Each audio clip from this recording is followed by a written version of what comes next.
This is Heroine Addiction, presented by That Time I Got Reincarnated in the Same World as an Anime Podcaster, where we cover romance and drama manhwa, and where being hundreds of years old doesn't preclude you from having a relationship with a teenager, as long as you look young. I'm Isekai Sensei-Sama, aka Brad, and as always, I'm joined by Bento Baggins, aka Ben. Blessings and glory upon the Obalian Empire. Be sure to find us on social media, which you can find links for on our website, animepodcasterreincarnation.com. So today we're covering Who Made Me a Princess? Long time coming.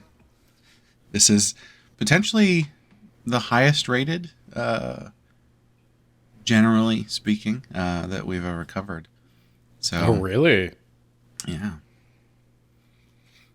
I did not know that. I think you've mentioned that before, but for whatever reason, I did not process that. And on top of which, it's getting an anime in 2024. Interestingly, it seems that it's a Chinese-made anime. Interesting. Are they adapting the comic or the book? That's a good question. It looks exactly like the manhwa. But I wonder if they're going off of the story one for one from the novel. I don't know. Yeah, because I haven't read the novel, but I read the author's notes that there was a huge change and they basically went in a completely different direction in season 2.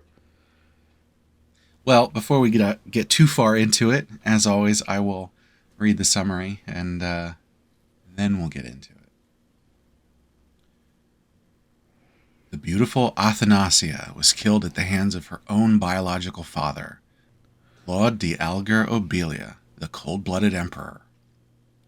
It's just a silly bedtime story, until one woman wakes up suddenly to find she's become that unfortunate princess. She needs a plan to survive her doomed fate, and time is running out. Will she go with plan A, live as quietly as possible without being noticed by the infamous emperor? Plan B, collect enough money to escape the palace?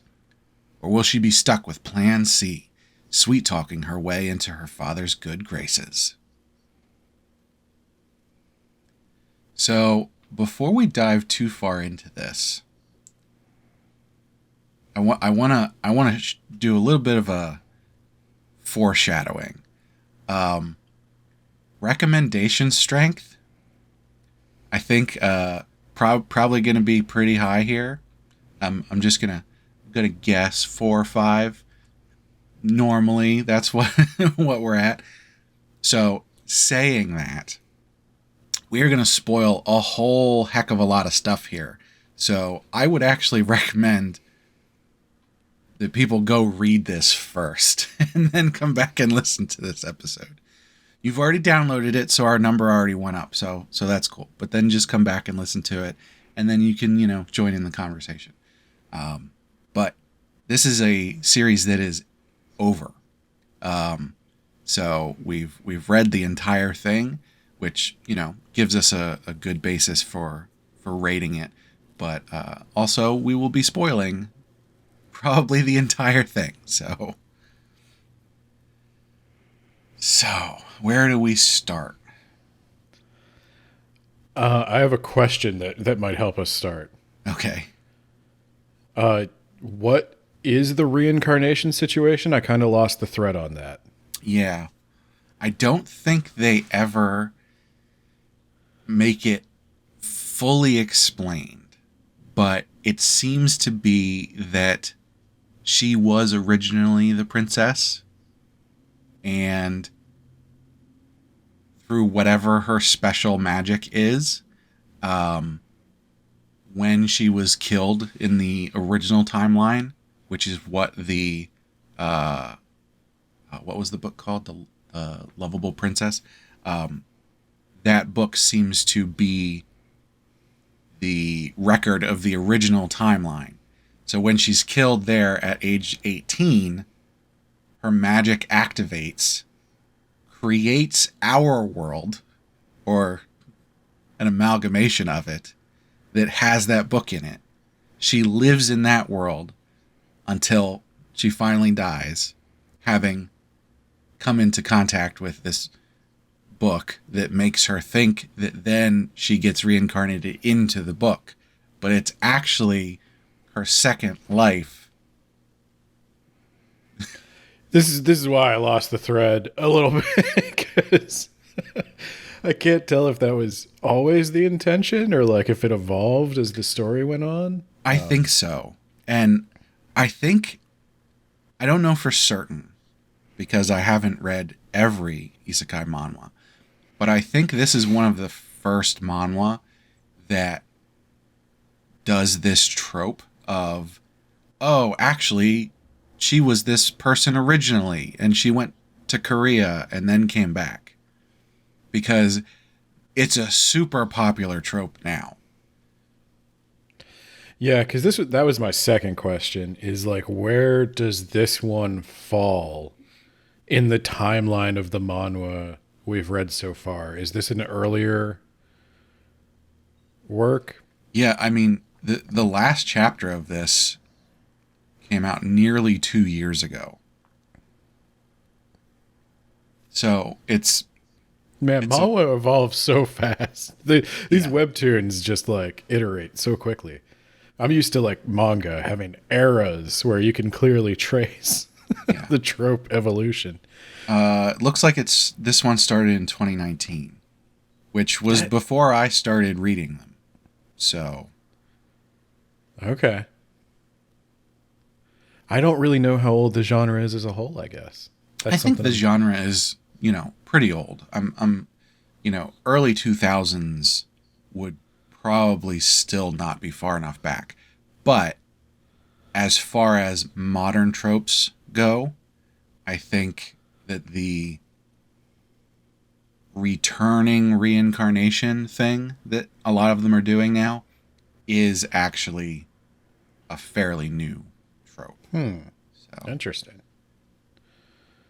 But jump on our Discord and tell us if we're completely off base. Yeah, no, actually, if you know the history of manhwa the way I knew the history of shonen, please tell me, because I don't know, it affects how I read some of this stuff, because like when you're reading the like the proto shoujo stuff and the proto shonen stuff, it all seems very simple compared to what there is today with like Jujutsu Kaisen or and I think this the returning reincarnation thing is, what is it? Regressing returning reincarnation. There's so many levels to it that like it sort of requires a whole previous catalog of works to sort of grab that idea off of to evolve it. So I think there's so you get to a point where there's so many stories that are doing the same thing that these authors go, I need to do something different, but like they're not going to go crazy with it. So they just go, oh, go back and forth. Yeah. I need a lit major, an anthropologist, and an expert in the Korean language. We're going to figure this out. But yeah, Who Made Me a Princess? So she's a reincarnator who has maybe been here before, but knows the story from the book up to a certain point. And as a child, as an infant, her plan is to acquire a large amount of gold, stockpile it like some sort of pirate squirrel, and then escape the palace. Which is, a good idea, except for the fact that she couldn't figure out that the place where she was storing that gold was the Emperor's palace. She doesn't remember everything from the book, okay? Like, there was no pictures, so she didn't know what the Emperor's Palace looked like. And she hadn't yet remembered that she invented the book, so... That is an interesting thing. Like, why does she remember her past life? So when she was reborn in Korea, she lost her memories. So why is it that the first reincarnation, she loses her memories, but the second one, she keeps them? Yeah, I don't think you're meant to think as hard about it as we are. I don't think you're supposed to think about it. I think it's Or her magic wasn't fully developed yet when she died the first time. And so the best that could happen was that her memories get turned into the book, The Lovable Princess. And so, that was the best her magic could do to try and give her her previous memories.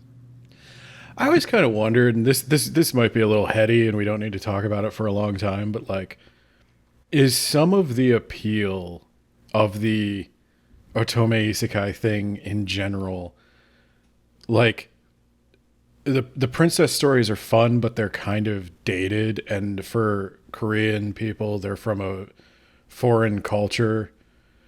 And does the reincarnation of like a modern Korean woman into the princess setting, is that like an easy in to make the character relatable?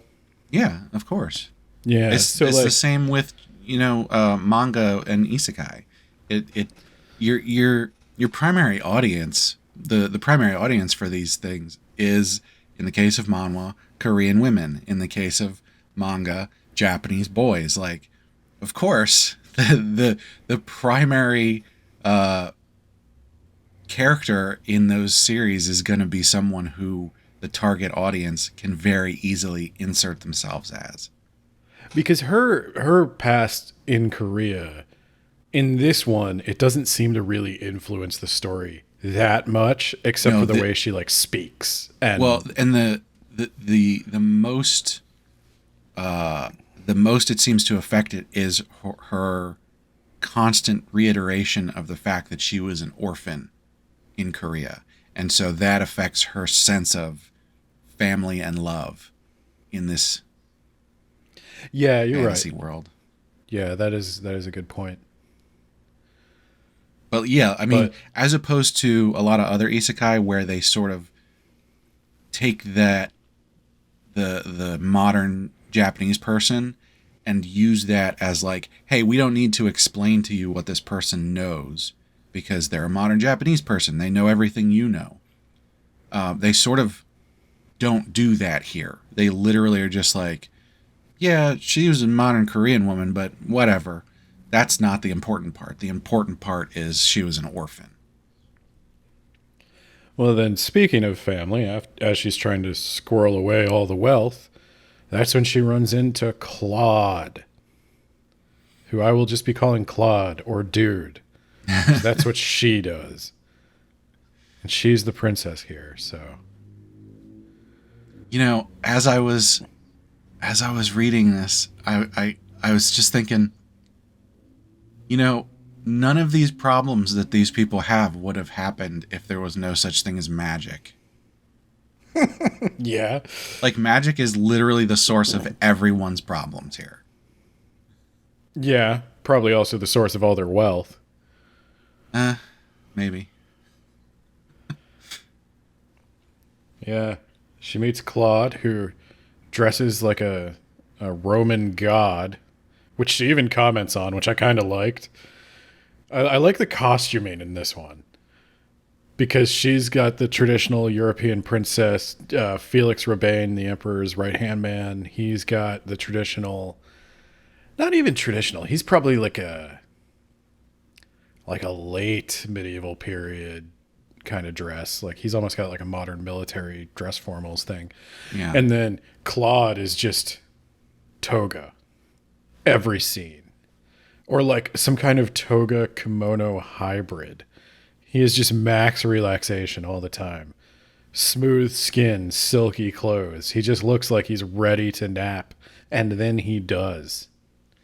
I found it interesting that they characterize him as like someone who doesn't care like at all about anything, and yet he's still somehow the most capable emperor that does like such a good job with like state affairs and everything. Well, they did something with that. They, I don't know. Do you want to get into spoilers right now I for mean, why he's like that? we're gonna have to rip the band-aid off at some point. If you have not read this yet, go read it. Like seriously, this is in the top 5 of required Otome Isekai reading. So I would be surprised if any of our main Otome Isekai fan audience has not read this already. I'm sure they're just listening to this to confirm their own observations. So, Claude, Claude, we find out, has done a little bit of a spell on himself. A dark spell, a black magic spell.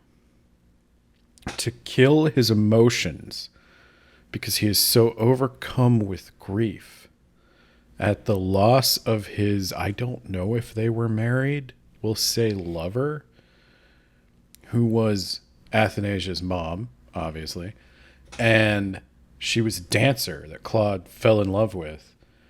And I knew where this was going almost as soon as I read the first page. It was that like I've seen in manhwa many times, and soap operas many times, and dramas many times, the trope of the father who hates the child because the love of his life died giving birth to them.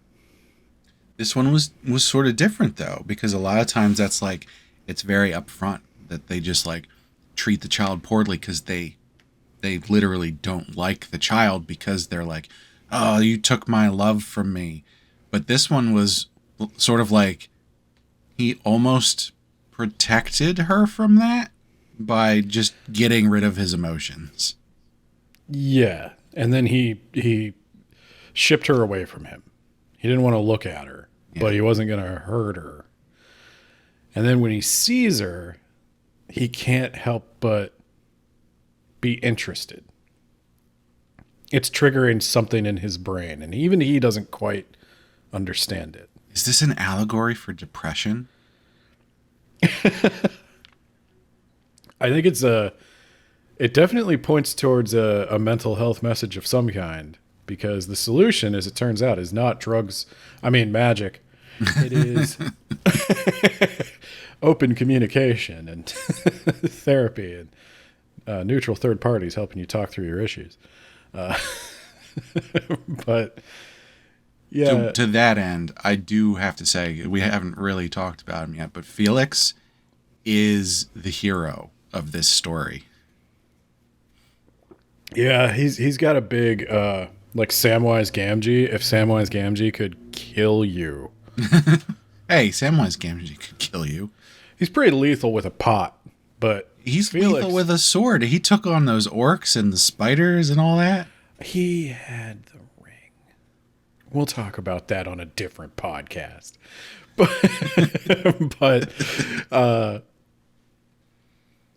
I completely lost my train of thought. You got to think about Samwise Gamgee now.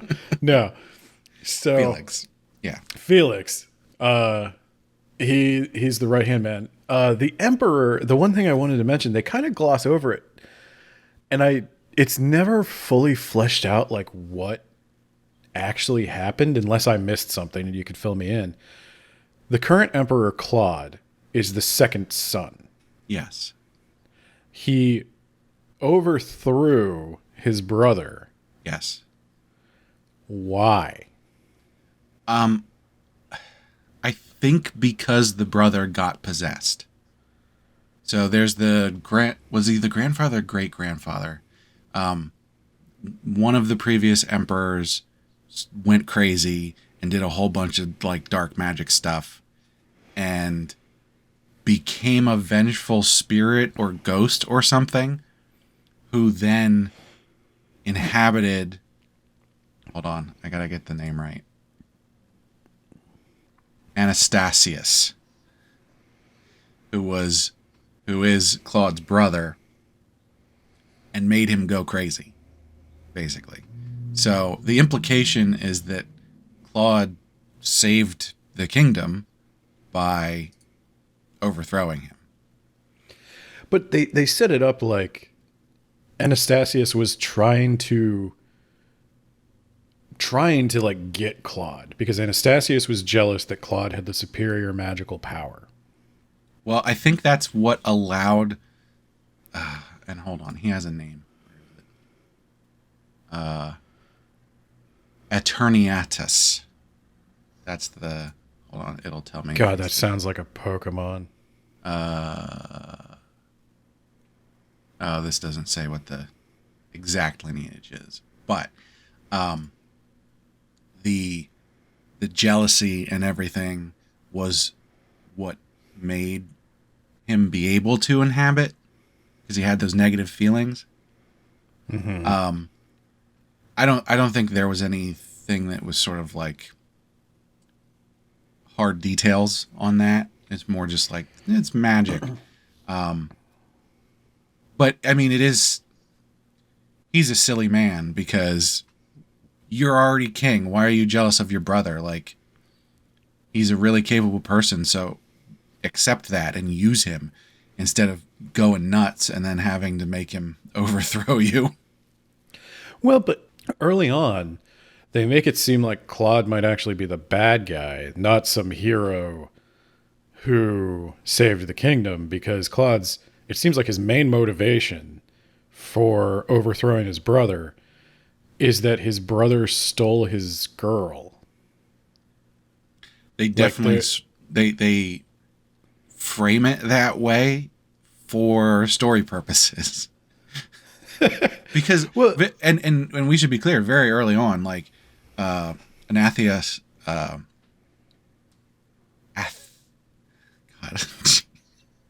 Athy is, incredibly scared because he's in an emotionless tyrant, basically.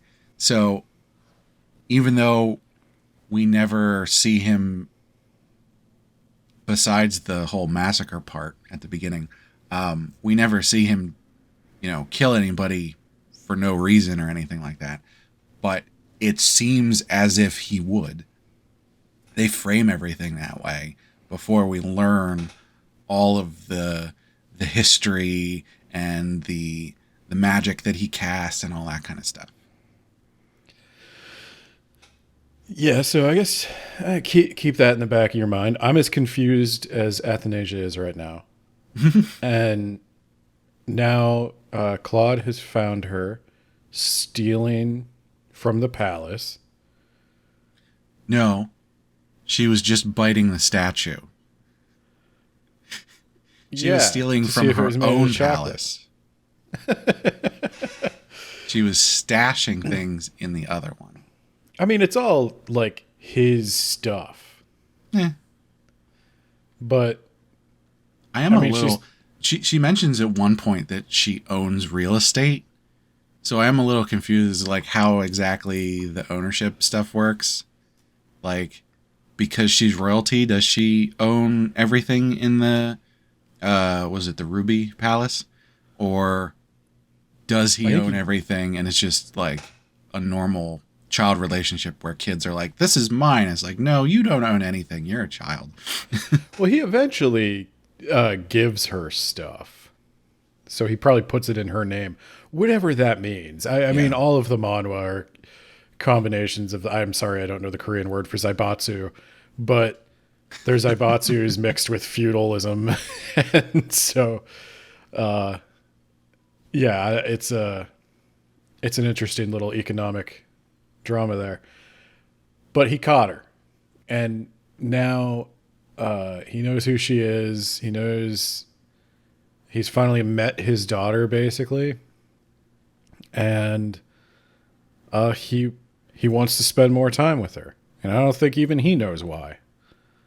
There was a very specific thing that I caught when I was rereading this, which was in the first timeline, she doesn't meet him until she's 9.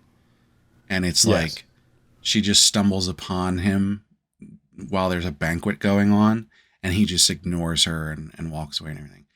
In this second run, she meets him when she's 5, I believe it was, in the palace. Nothing else is going on. He's just walking around. And he says something very specifically, which was she reminded him of Diana, her mom. Mm-hmm. But he had almost forgotten her face, which implies that when he meets her when she's 9 in the first timeline, that he has forgotten her mom, which I think is a sort of a key point of him ignoring her and not like being interested or whatever. So I think meeting him earlier was actually the catalyst for the second timeline going better. Yeah, that's a good catch. I didn't put together that his memory would have faded, and that might be why he doesn't have the same experience. Because I was a little confused as to why things go differently this time, because he doesn't seem to show any of the tendencies he shows in the second and in the original timeline. Well, except for being a cold, emotionless psychopath. Well, there's a difference between being like cold and emotionless and hyper violent. I mean, I guess he's kind of hyper violent in this one. It wasn't implied that he was hyper violent until the end in the original timeline. Like, he's fine with executing her when he thinks she did something bad, and then when he finds out that she didn't, he doesn't care that he executed her. But it didn't appear that there was any sort of real violence before that, more just like cold indifference that she was trying to break through, which never worked in the first timeline. So they start meeting up regularly, and he insists that they meet up. Yeah, for many chapters, she's treating this like a life or death battle for survival, which is what life or death means. And I said it twice. But he keeps feeding her cake, and that's enough. That's enough to make the risk worth it. So she keeps showing up, and I get a little fuzzy on the transition period. When did she meet Lucas? They have a bunch of time skips, and a lot of the time they don't explicitly call it out. You just sort of go, oh, she's bigger, other things are happening, it's been a while. I want to say like 7 or 8, but I don't remember explicitly. So Lucas being the master, did they call it the Mage's Tower? They call it the Mage's Tower. He's, how old is he? He's more than 2,000 years old. So, like, age is just a number, my friend. Being probably the male lead, spoiler alert. Oh, we're going to talk about that. Yeah. We're going to talk long and hard about that. There's so many series that do this. I don't know if this was the first one to do it, but it happens all the time. It drives me crazy. Another typical fantasy romance called this out specifically. They lampshaded it, but they like made it realistic. Just because he turns himself into a teenager in appearance doesn't mean he's not over 2,000 years old anymore. And Athy, like maximum, Athy is 60 throughout her 3 lives, but probably not even that. Okay. Okay, I'm gonna throw something out here that may get me in trouble. The difference between like 16 and 21 is huge. Yes. The difference between 21 and 26 is huge. Yeah. But the difference between like 40 and 50, not as huge. And I would argue that the difference between 40 and 4,000 is probably not that great, but this is like, she's still a teenager. Like, for all intents and purposes, she didn't live past 18 in her first life. She was an orphan, so she had like a terrible emotional upbringing in her life in Korea. And then when she finally meets Lucas and he starts falling in love with her, she's only, 10, 12, 14, whatever it is. Like, no, not okay. And he doesn't know that she's lived multiple lives to start out. He senses it in her mana, I think. But I just, like, well, okay, Lucas is weird. I mean, like, I'm not going to say he's like a morally upstanding person. Yeah. But I don't even think he realizes what he's experiencing is attraction until later on. That's true. And Lucas also, I mean, this is the vampire problem. This is the entire genre of vampire romance is this problem of, I want a guy who's more sophisticated and more mature than the boys my age. Girls tend to mature faster than boys, and especially when they lived previous lives. Yeah, wouldn't it be neat if there was a boy who was 17 but also 100? And like, that's an impossible thing, and in reality, obviously, you cannot. No, never. There's no justification for it. But in the highly weird world of magic and swords, I don't know. It bothered me at first because Lucas is another one where, like, I'll tell you the truth. I'm Team Lucas. This is going to be weird. This is a weird journey I took. I'm Team Lucas. We're gonna shortcut again because the overall ending of this story is that no one gets together. There is no resolution on romance at the end of this. That's going to cost us points. However, everybody's arguing about whether it's Lucas or Ezekiel, and it's not. There's no argument there. It's obviously Lucas the whole time. I agree. Okay, I agree with you. That's where I'm at, but I needed confirmation. Like, the only person who thinks that there is a competition is Ezekiel. Everybody else already knows. Lucas also thinks there's a competition. Well, he doesn't know what he's talking about. Look, Jacob never had a chance. Ezekiel is like, here's the problem with him though. Like, what is his character? Yeah. He is like white bread. There is just nothing about Ezekiel that you can like sink your teeth into. He's just, and I don't even mean this in like the condescending, like he's just a nice guy. Some people want a puppy. But he's also got this weird like cunning about him where he can lie and keep secrets, and he's suave. And I kept waiting for it to be a trap. Like, what is his game? And then there was no game. And I was like, what was Ezekiel in this comic?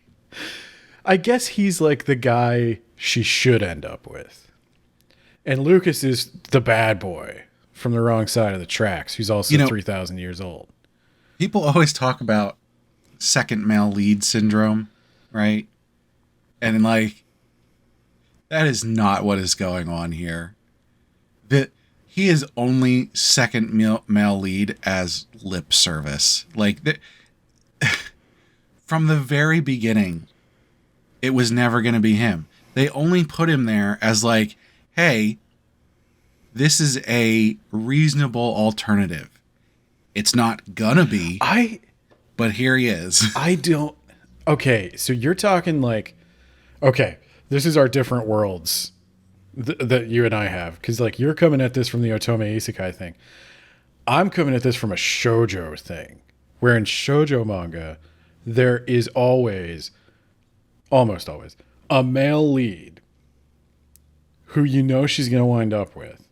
But then there's a childhood friend who like razzes her and teases her.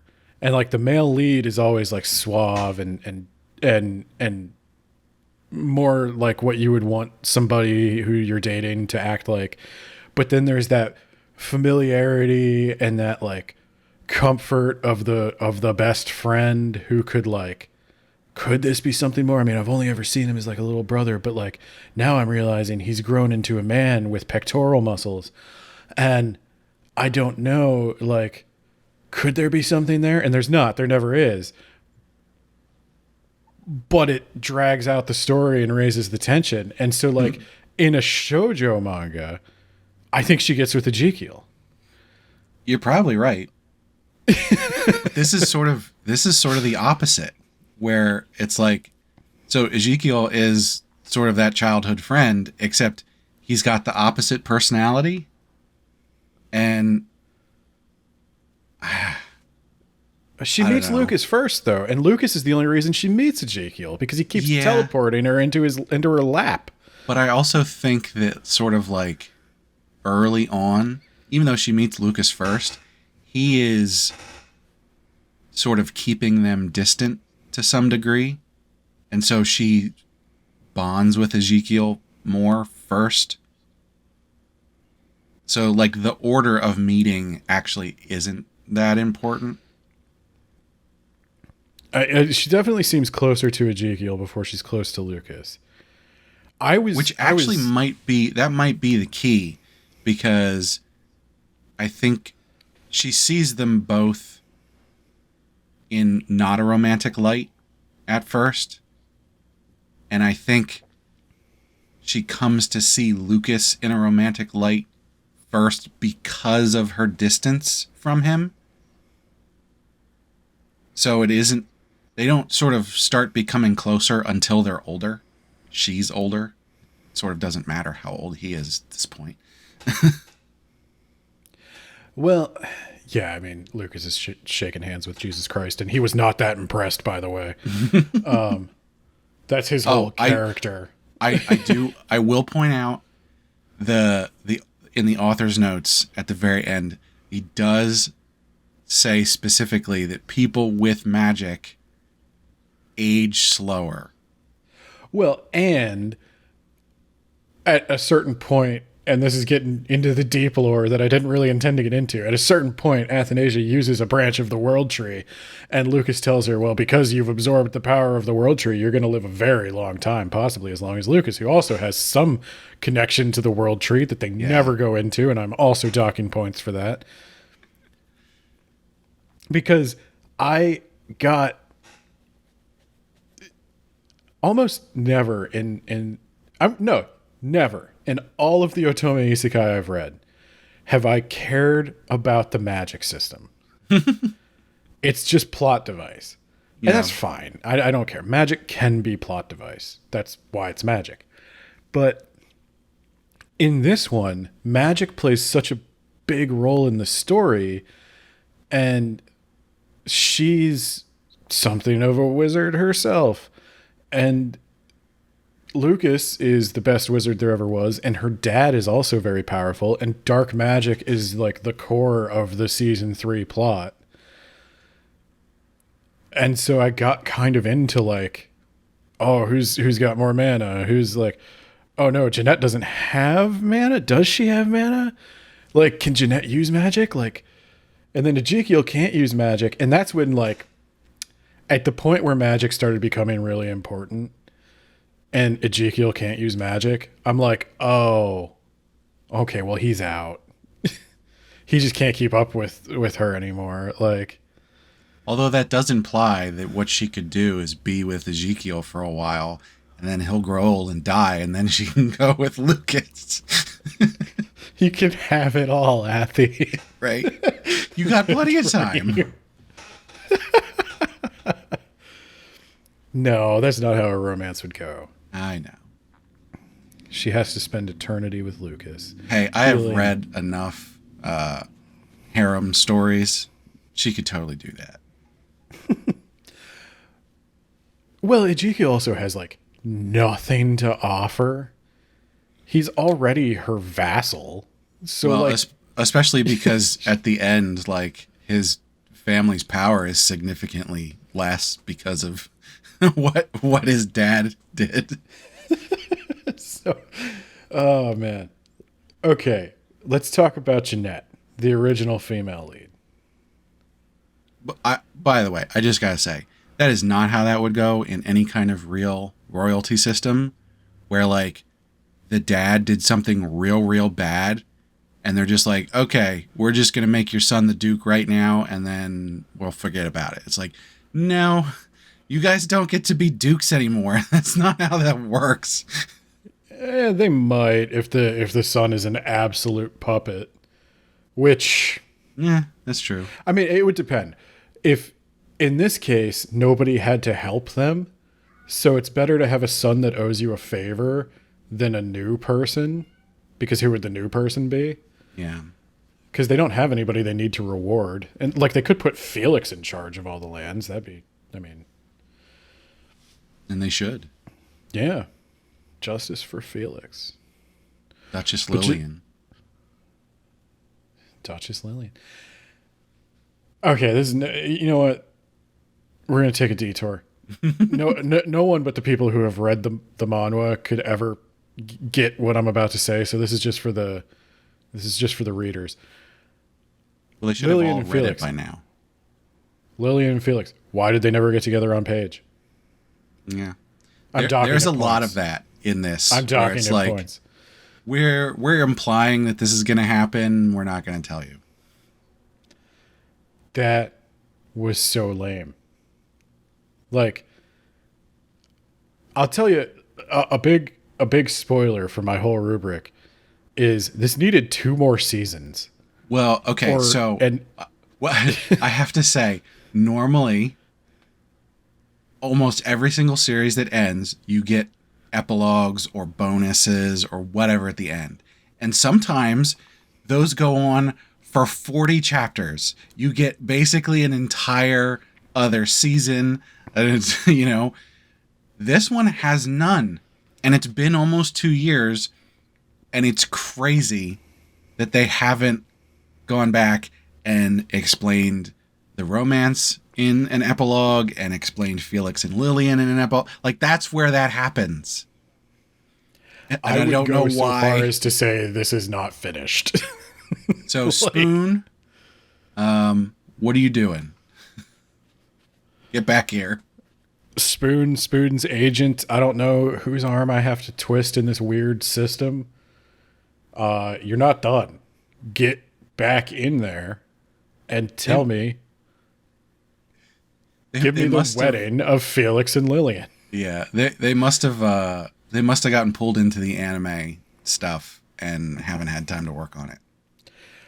Yeah, at least give me like a Legend of Korra thing where Felix and Lillian get married, and then you cut to what, Lucas and Athy holding hands in the same pose.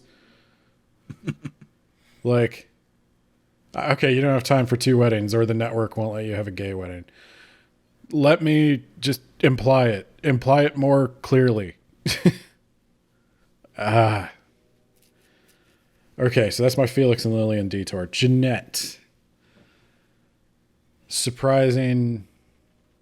Is Jeanette like an example of your DFLS diagnosis? No, she's not an FL. Jeanette's dumb. Well, yeah, but dense female lead is more specifically focused on the romantic aspect of things rather than like, is she dumb as a whole? Okay, what's the one where like that parasite makes mice like cats? Oh, Toxoplasmosis. yes, toxoplasmosis. Yeah. She's got that. Yeah. Yeah, I can see that. I wound up liking Jeanette for as much as I'm ragging on her. I think you kind of can't not like Jeanette. She's the puppy of the thing. If you ignore the fact that this is their world is their real world, she's literally the main character of the story. Well, okay, and this did something interesting because we think we're in the standard Otome Isekai where I guess Athi would be the villainess or like That's an interesting one because like even in the original book or the not original book, they imply that she still liked Jeanette and wanted to protect her and like be friends and everything.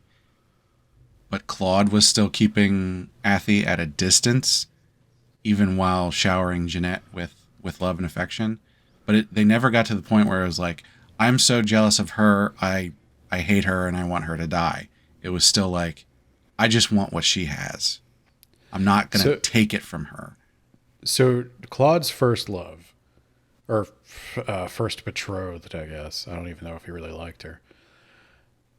I guess it's implied that Jeanette is supposed to be a child of that union. Like, Yeah. Okay, so That's what they are trying to pass off anyway. yeah, and so Claude accepts that would make Jeanette Claude's eldest daughter because she would have been born before Claude even got with the dancer. And when Jeanette shows up, that creates a problem for Athi because Jeanette should technically be the heir. Because neither of them are legitimate, I don't think. So Jeanette doesn't even have that claim. Or Athi doesn't even have that claim. Hold on. Let me double check that because I think... Was Claude married at the time? No, they never got married. So yeah, you're right. Yeah, so Jeanette technically has the stronger claim. And she shows up, and in the book, Claude made her his heir. And somebody winds up, quote unquote, trying to poison Jeanette. The aunt. Yeah, and frames Athi for it. And which was totally unnecessary. But then an interesting twist in this series is the book ends there with like basically Jeanette ascending to heir apparent and living happily ever after, but she doesn't. There's more to the story that wasn't in the book because, and I think this is where we find out, this is the real world. The book world is just a slice of it that Athi brought with her.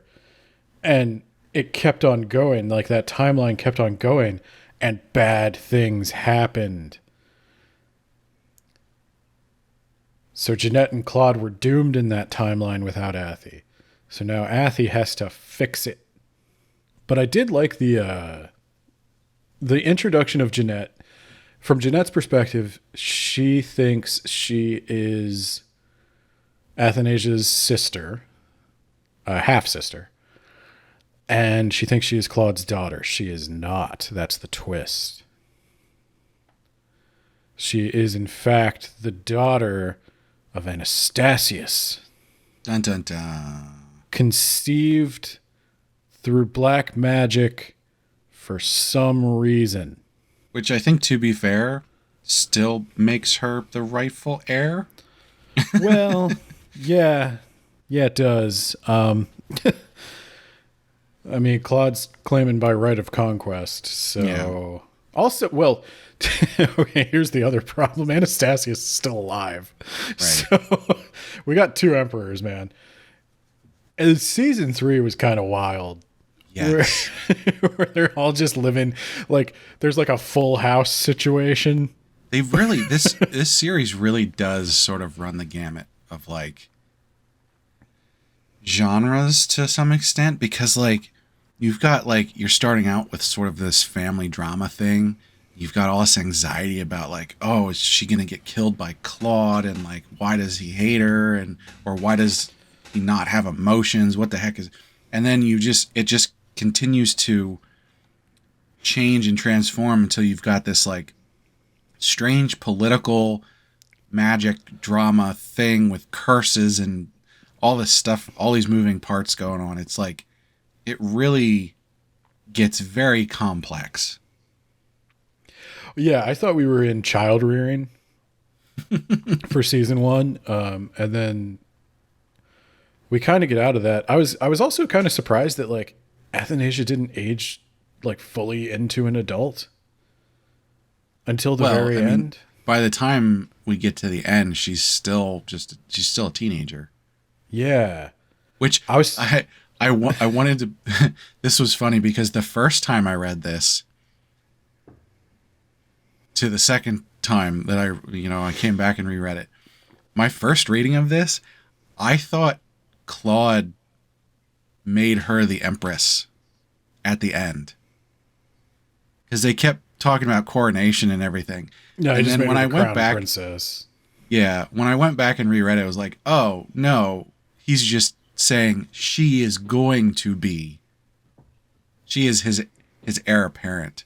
Yeah, crown princess.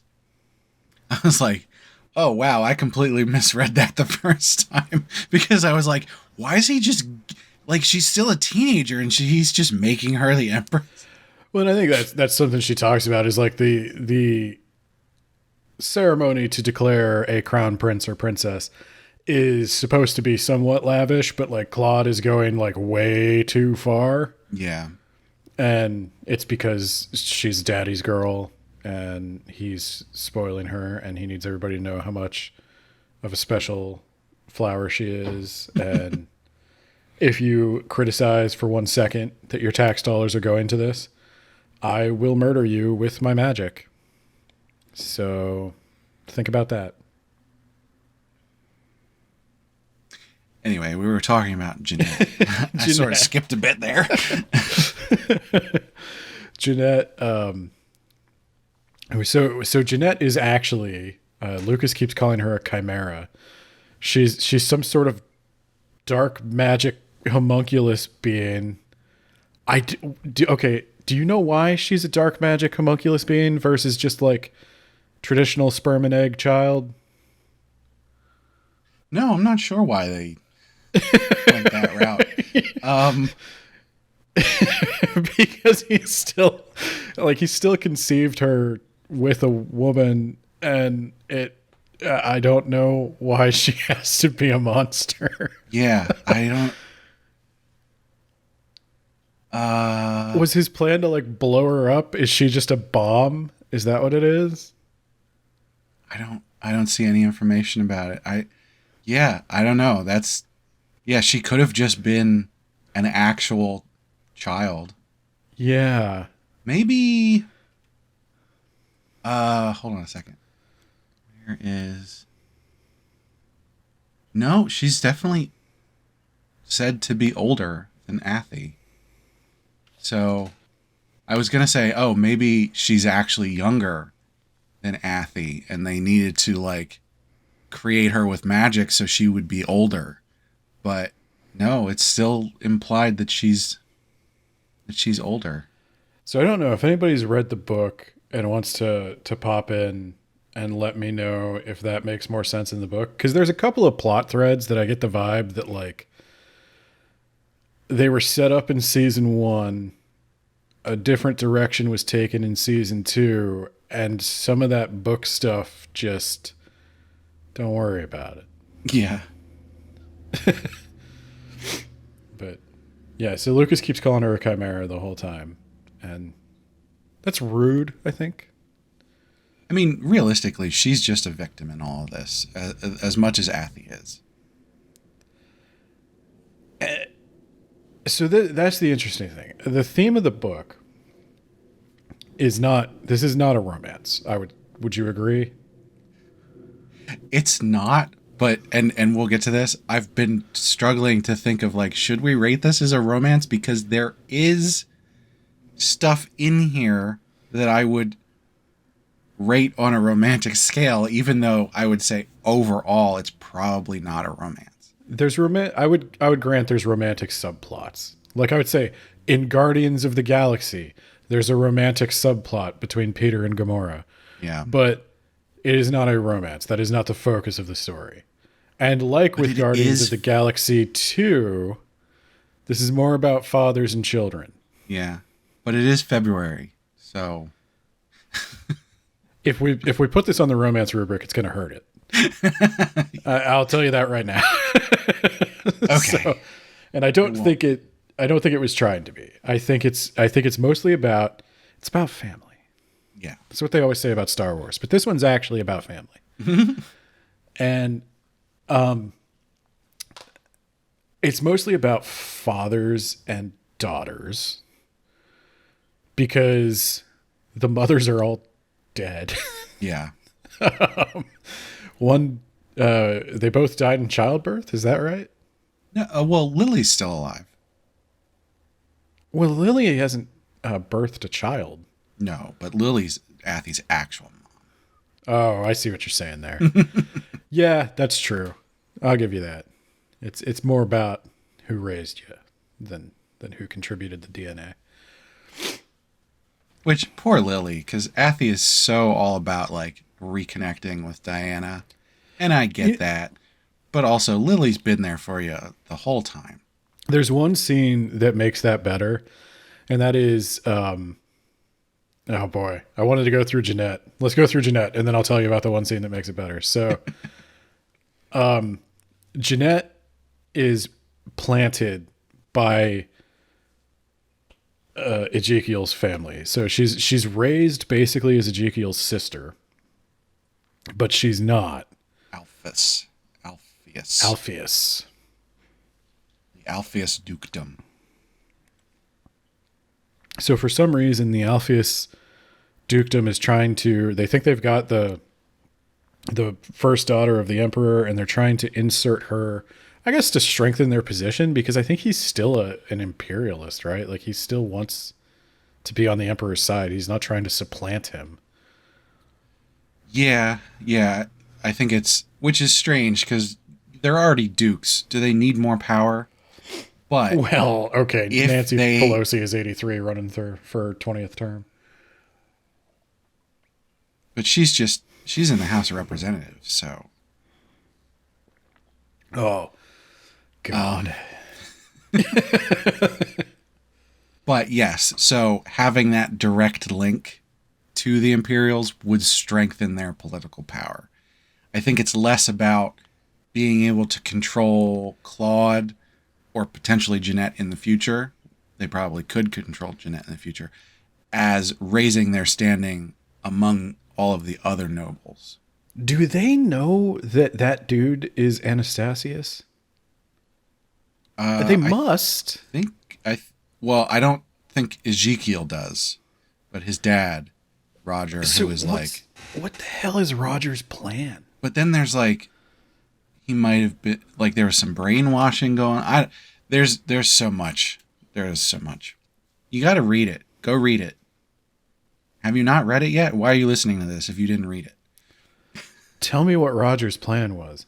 Okay, so they do manage to introduce Jeanette a couple of times. The first time she is just roundly rejected by the Emperor. I think he kind of senses who she is, and he just does not care. There was this really weird thing because in the original timeline, they're like, oh yeah, when she was her debut at 14 or whatever it was, they brought Jeanette and were like, this is your daughter too. And like that was the whole grand scheme that they were going to introduce. But then like in the second timeline, the Duke, when he meets Athy when she's 5 or whatever, he's like, hey, do you want to play with this little girl? I can bring her. And I'm just like, dude, you're going to just ruin your whole plan here. What are you doing? Well, that's my thing. What is his plan? Is his plan to just like gain favor with the Emperor by revealing he took care of her daughter or his daughter? Because like, that's fine. That's a noble goal, I guess. And he doesn't seem like a bad guy by the end. Morally ambiguous, if anything. But okay, so the debutante ball, Athy's quinceañera. She. That's where things are supposed to go south, I think. So she walks in. She's going to dance with her dad, which is fucking weird. And everybody knows it's weird because, like, you're not supposed to dance with your dad. If you're engaged, you're supposed to dance with your fiance, and if you're not engaged, you're supposed to dance with like a brother or a cousin, which is also weird. I don't know why this is so weird. I will use this point to point out that in the trailer for the anime, they show near the end that scene of them dancing, and it is very strangely animated. Well, it's very strangely depicted in the comic as well, because everybody's like, oh my God, they look so good together. And I'm like, what are we doing? What? Because, okay, you told me that everybody gets mad at this comic at a certain point. And I was on edge at this point. I was Did I say that? Yeah, I swear you told me that. You're like, everybody's like, there's a point in this comic where everybody's like, people like are hate reading it or something. And I remember that. Maybe. I was on edge the whole. I never found that point, by the way. I didn't. When I was rereading this, I didn't read the comments, so I forget. I have no idea, but I read the comments on this one because I was like, okay, this isn't what it like. That's part of the reason why I was on edge. Is like I kept waiting. I'm like, what's going to happen that I'm not going to like? And then he dances with her. I was like, I could not like this. I could not like where this might be going. And it doesn't go there. It's not weird. And the people in the comments are like, oh, they look so good together. And I was like, okay, I'm going to choose to like take my true crime goggles off. Mm-hmm. And just let this be like a touching moment of family bonding. But I'm watching you, Claude. Leave some room for Jesus. She looks exactly like her mom. Yeah, she sure fucking does. Yeah, she sure fucking does. Claude's not weird, though. Thank God. Thank God. I was so happy. I was so scared. I've been watching anime for a while, and I was so scared. But she runs into Jeanette. Claude runs into Jeanette. Claude hates Jeanette. I don't know why he hates Jeanette. I don't know if I thought he sensed her mana. The daughter slot has been filled. Only one. All the valves in my heart are clogged with hate and cheese. But yeah, she tries to hand Athy a ribbon, and Claude is like, throw that trash away. It has been defiled by her filth. And Jeanette's like, oh wow, maybe I should get him a new ribbon. Maybe, she is like, is that ribbon dirty? Oh no, what have I done? She's like painfully dull at times. Oh, and they also give Jeanette the out of she wants to have a family so much. Yeah. So both of the daughters have experienced this orphan state where they're not having a good time, or they're having to live off the kindness of others, and they can never really feel at home. But Jeanette Jeanette feels like she knows that she's his daughter and her sister, and if they just knew that, they'd accept her because they have to, because they're family. And then this guy who looks a lot like the old emperor but with black hair. We'll call him what's the old emperor's name? Anastasius. Yeah. We'll call him Anakin. Anakin is like, hey, they could accept you. They might. He actually does have an alias. Oh, what's his Viscount alias? Patterson. That sucks. Eh. Patterson. Okay. Viscount Patterson is it's like, hey, Jeanette, what if they don't accept you? Like, you're actually like older than Athy, which means you could be taking Athy's position. And she might like you now as like a friend. But if you start coming for her position, she's going to cut your head off. I mean, maybe. That's just me. I don't want to see you get hurt. Can't know for sure. Yeah. And Claude, I don't know. So you're like, oh wow, is Jeanette gonna get weird? Is she gonna fall for this? And I think the answer is like she's kind of too dumb to fall for it. Like she's like, no, Athy wouldn't do that. And then in a panel, the only time when being an idiot is helpful. Yeah. In a panel that will be copied and pasted for the rest of the series, she asks Athy, what if I were your sister? Now, Athy already knows that Jeanette is her sister, and she's just surprised by like, oh, is this the reveal? Is this what's happening now? And she's got this like shocked look on her face, and Jeanette's like, oh my God, I ruined it. Never mind. I gotta go. And she runs out. And then every time she thinks about like having an honest conversation with her family after that, that panel's there to say, it's not time yet. Yeah. Which made sense. I'm just picking on it, but there was a plausible reason why she would hold off. There's a lot of series that do that though, where they'll grab that thing that happened that one time and use that as an excuse over and over and over again. And it's like, yeah, the first 2 or 3 times I get it, but like the 8th time you do that, you have gained so much more information by now. Why are you still stuck on this? Yeah. So, okay, that season 1, Athy bonds with Claude. We introduced Jeanette. We've got Lucas. We've got Ezekiel. Season 2, like every good soap opera, amnesia. I don't know how the series could have like been long enough without this, but like, oh, it pains me so much when they do this thing because it's like, hey, we resolved this big problem. Oh, it's the same exact problem again. He was struck with crippling amnesia. Because they establish in the first season, oh, he has closed off his emotions. He like literally removed them with black magic. And he's forgetting all this stuff because for whatever reason, if you don't have emotions, that means you forget things, I guess. And they've solved this problem. They've figured it out. Amnesia. It's the same thing with a different word.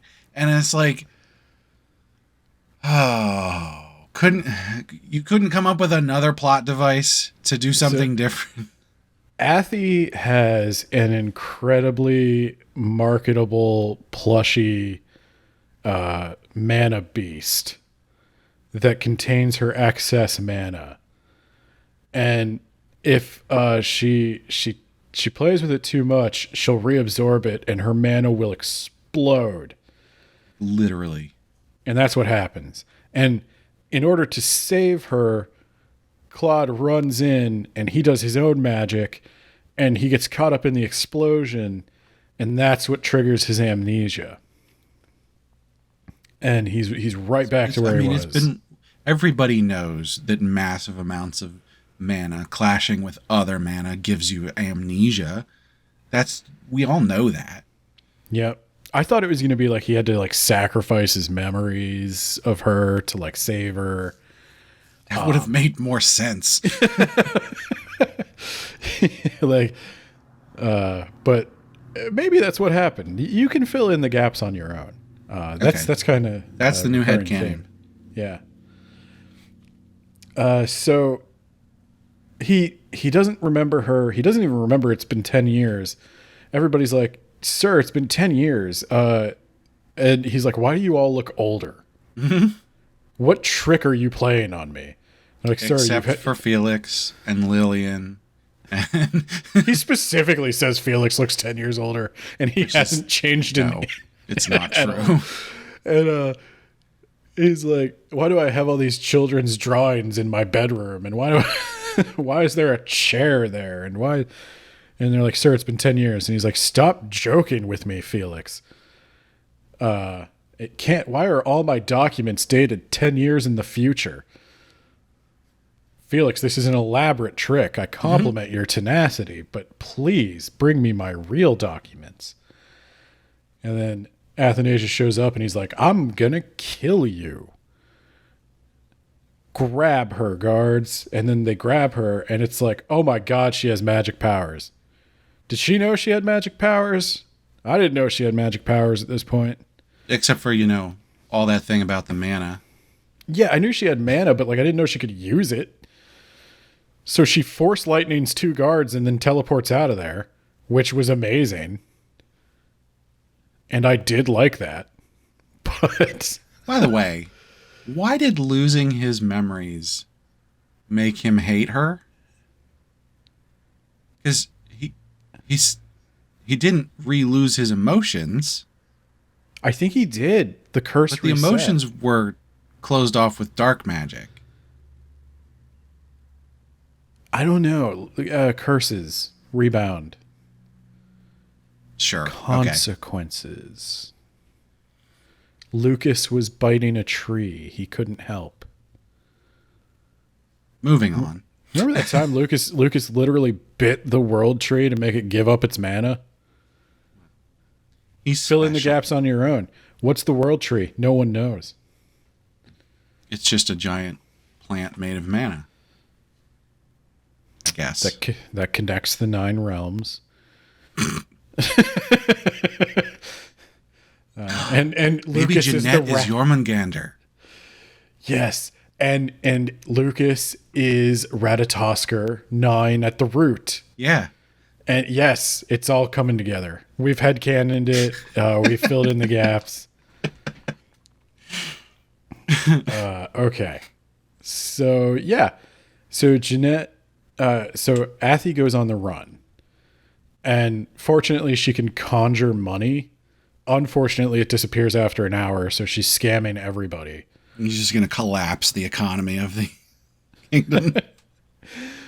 But she winds up hanging out with Jeanette and being like Jeanette's secret friend.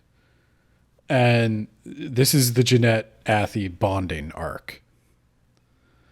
And that's almost all of season 2 is like Jeanette and Athie hanging out.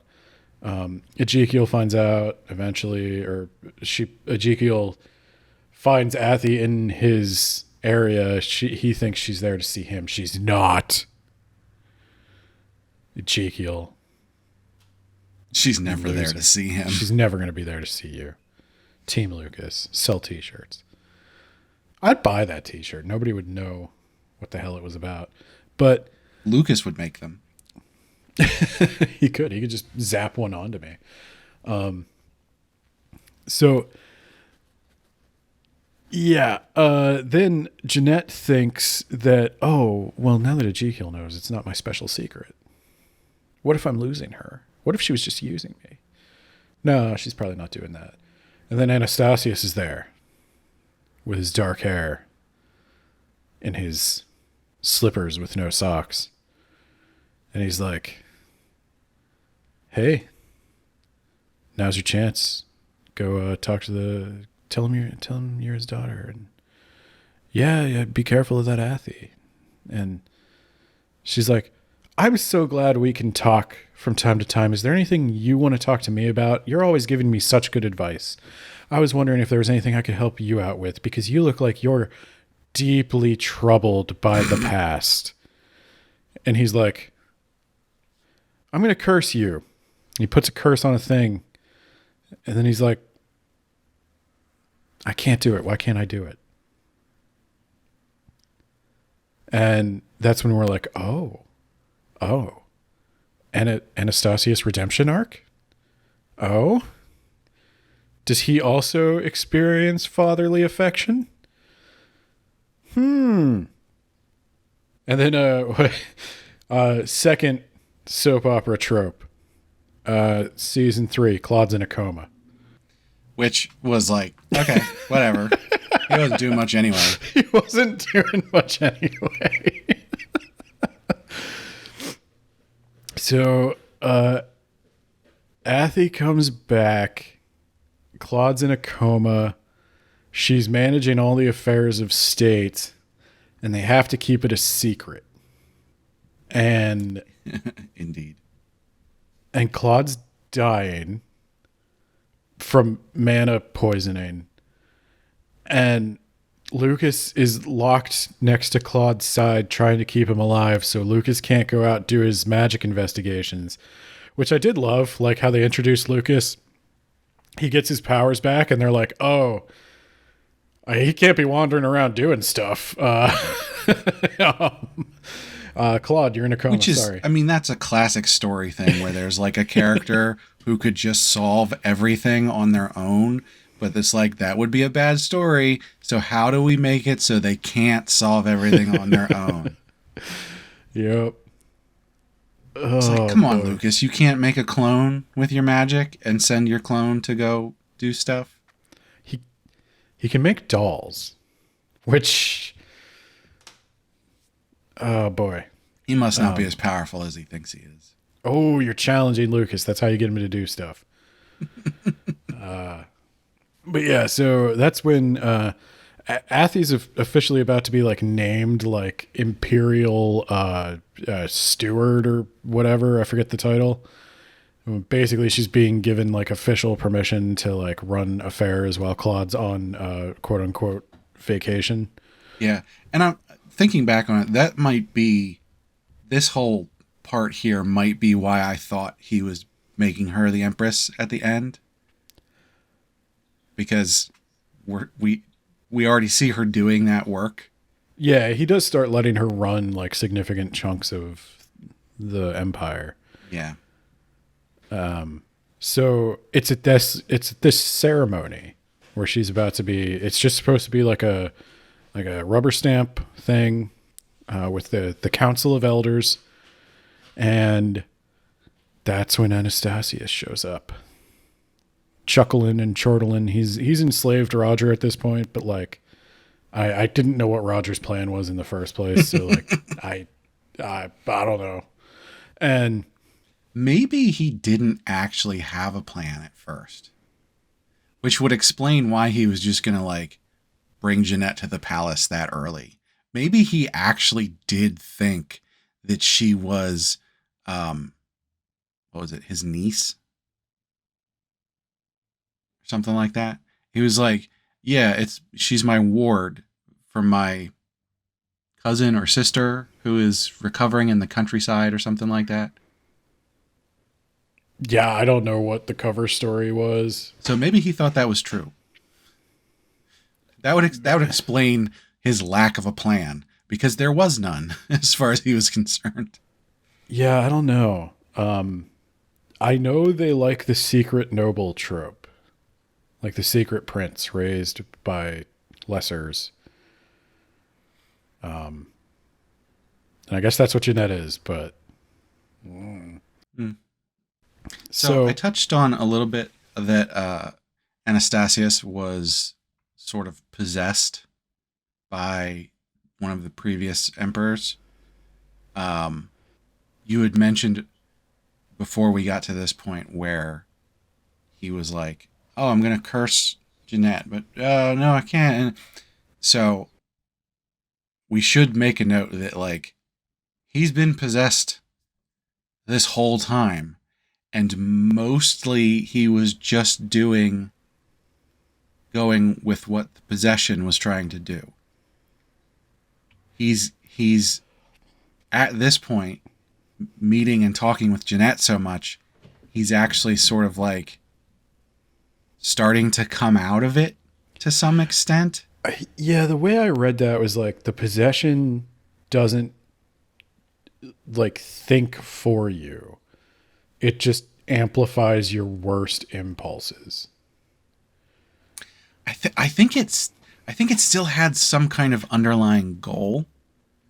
Like it was pushing him to put all these plans in place and machinations and everything to like get into power and everything. But then like his fatherly instinct was sort of like kicking him out of it. Yeah, there's a theme going on that like love can break a curse. Yeah. Because what Claude did to his memories is essentially he cursed himself. Right. And when he sees Athanasia, the curse starts breaking. But when he forgets her, the curse comes back with a vengeance. That's what I thought was happening. That's probably, yeah. I'm not entirely clear on that, but that's probably what it was. Or I'm filling in the gaps. I don't know. But well, there's plenty of gaps to be filled here, so that's fine. This is when the arc gets weird, because now that Anastasius reveals himself, he's like, okay, I'm the emperor, or I was the emperor, and Jeanette is, at this point, is it revealed that Jeanette is his daughter? Oh, I don't remember. I forget when that gets revealed, because he takes Jeanette and they're like, and we're going to live in the palace, like the other wing of the palace. And Athanasia's like, I guess I can't kick him out. This is going to be real awkward at breakfast.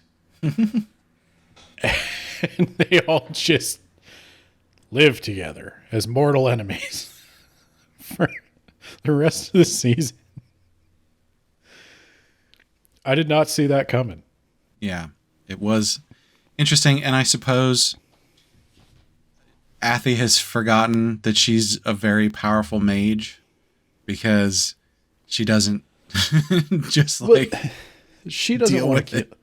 I don't know. I kind of feel I don't mind that part, because when the emperor eventually wakes up, he's like, okay, well, let's just kill everybody. And she's like, well, that won't really solve anything, because then we just have a giant war we have to fight. He's like, yeah, but we'd win.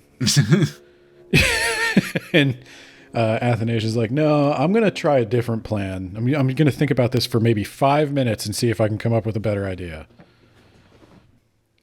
Because violence is never the answer. Well, what did all violence is the question, and the answer is yes. Okay.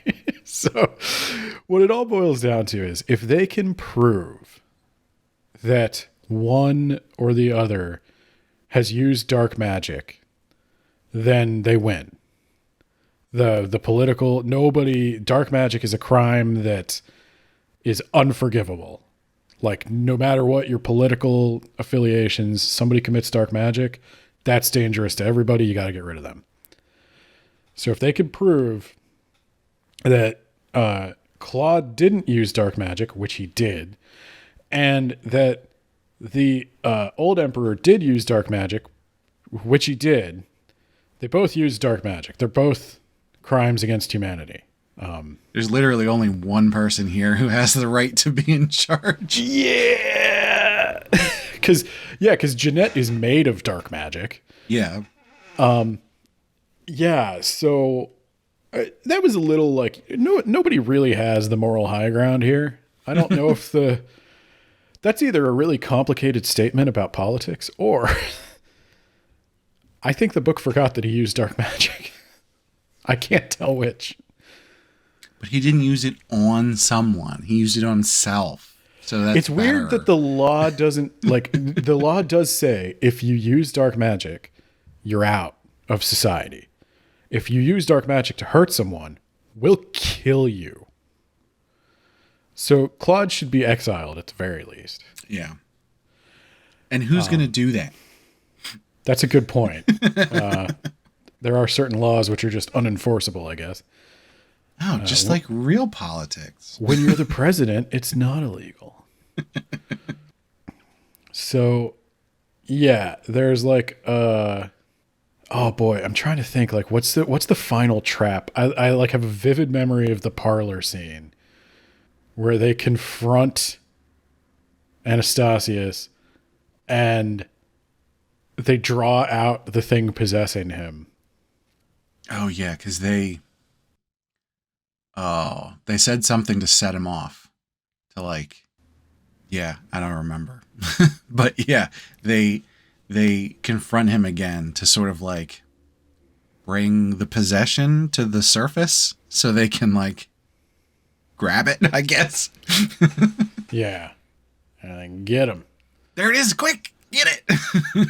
I know the one thing that like makes everything go haywire is the whole reason any of this is happening is because the ancestor, the dark ancestor that's possessing this guy, once showed up to be trained by Lucas, who was his hero.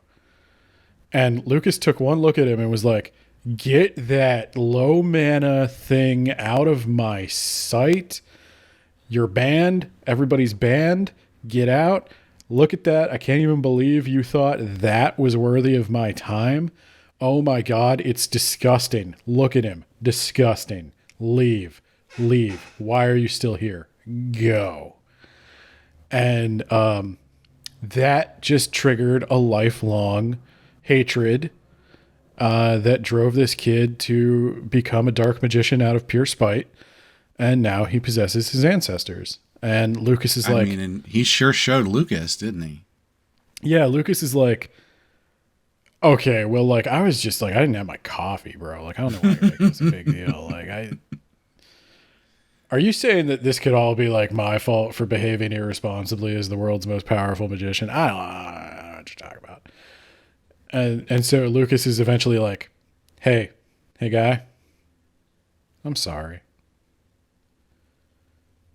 I'm sorry. I didn't mean it. So what we've established is we either don't have magic and the story doesn't happen, or we have therapists in this world and the story doesn't happen. The dark entity's like, you think you could just apologize to me? He's like, bro, I'm sorry. It's not your fault. It's not your fault, man. It's not your fault. It's not. Don't say that, man. Don't say that. It's not your fault. Turn off the fucking cameras, man. Oh, God. And so he's like, you're tricking me. But at this point, like, I think Anastasius no longer is a good vessel because this dark spirit's been keeping him alive, but like, he's dying, so he needs another body. Who does he possess? He possesses Jeanette. But Jeanette, that's not going to work either. She just doesn't have the hate. She just doesn't have it in her. All Jeanette wants interesting considering she's made from dark magic. Yeah, like I think that's the thing with dark magic is like it always has the opposite effect you want it to eventually. Yeah. And now they made Jeanette to be like this horrible dark magic being, and it just turns out she is a sweet little puppy that cannot help but love. So they eventually catch him out and seal him away. And then we have like the happy ever after where like she's crowned princess. But the Lucas date, That's the final thing I want to talk about for the story, and then we can rubric. Ezekiel is like, he's still trying to be flirty man. But Lucas, he's got age on his side. He's got wisdom. He recently learned that he shouldn't necessarily be so mean to people. Sometimes it turns them into evil, genocidal maniacs. So he's going to try a different route. He's going to read an Otome Isekai and try to copy the perfect date. So he asks Athanasia, using her proper title of princess, "Would you like to go to dinner with me?" And he prepares like an elaborate, like candlelit gondola ride with a table and all these like really, really fancy tapas meals. And oh, see what I did there, tapas, because it's like the money scam. And and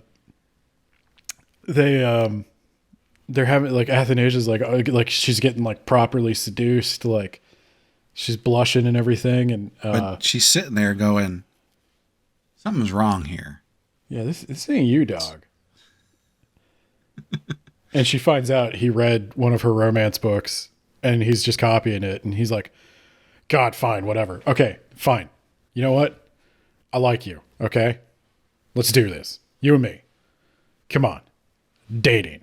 Boyfriend, girlfriend. What do you say? Like, well, most powerful mage in the world. Can literally give you anything you want. I'm literally like a god. And all I want is you. And she goes, you know I was at the World Tree too, right? Yeah, but like I'm its favorite. You didn't get reincarnated and given a second chance at life. I did. You don't know. I keep having mysterious flashbacks to a family, and that doesn't go anywhere. And I assume some asshole reading this is going to be docking me points for it. But anyway, she's like, I need some time to think about this, which is valid. She's been through a lot. And at her ceremony, Lucas and Ezekiel are having like good old love rival conflict, but it's a little more tame than it has been. Like Lucas isn't thinking about killing Ezekiel anymore, and because he already knows. Yeah, and they're both like having fun. Jeanette and Anastasius are. Oh, the Anastasius, they prove he did dark magic, and they hang him. But it was a trick. They hung one of Lucas's dolls, and they dyed Anastasius's hair black again. And he and Jeanette are going to go off to the coast and have a little father-daughter vacation. And the two daughters convince their fathers to try to reconcile.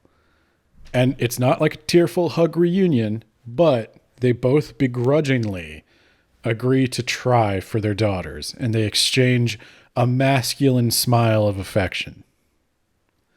And one of them even waves, which was gay.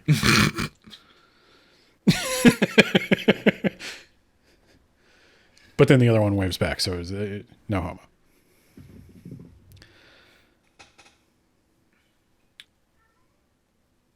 I feel like that's the end of the tale for me. Is there anything you wanted to touch on? That's the happy ending. That's the we're gonna wrap this up all in a neat bow. What do you mean we forgot to wrap up some things? What are you talking about? Series over. Who are Lucas's parents? Did she get with one of the boys? Does she become empress? What happens to Claude and his brother? Do they reunite? What does Jeanette do with her life? Felix, Lillian. And we need to go back because I kept throwing Lillian at you and you weren't biting. The story just forgets about her. I was trying not to get attached because I knew it wasn't going to happen. It does certainly leave her out of a lot of important things, but she is there the whole time. I did forget the scene where they made up that Lillian is her mom. Like they made up for that. And that's when she runs away after Claude forgets her. She does come back to tell Lillian specifically that she's okay. And that was sweet. And Lillian's always in the background, but they don't do anything with her. Like, Lillian is peak when she's a baby, but... Well, yeah. I mean, so there's other maids who she knows by name and is like, those are my maids, and where are they, and what's going on? But Lillian is her rock, the one who's always there for her. And that's another thing we never understand. Why? Lillian requested to be the maid. Lillian was friends with the mom. Not even friends. Not even friends. She literally was just like, I saw her and she was so beautiful, and so I wanted to do this. Like, what? I literally got the vibe that Lillian was in love with Diana. Yeah, probably. And you would be too. Oh yeah, I mean, she's awesome. Well, oh yeah, we didn't even mention Diana makes an appearance when Athanasia goes into the World Tree. She manages to meet her mom, rescue her dad's memory, or rescue her dad from a coma or whatever. Which, by the way, had very strong Naruto vibes. Of like, guess what? You get to meet your parents who've been dead your whole life. Isn't that cool? I don't know what to say. Do you like football, son? Oh, you have a giant frog too? I've actually been watching you your entire life. Like, why didn't you? Wait, the entire life? Like, what have you seen? What do you know?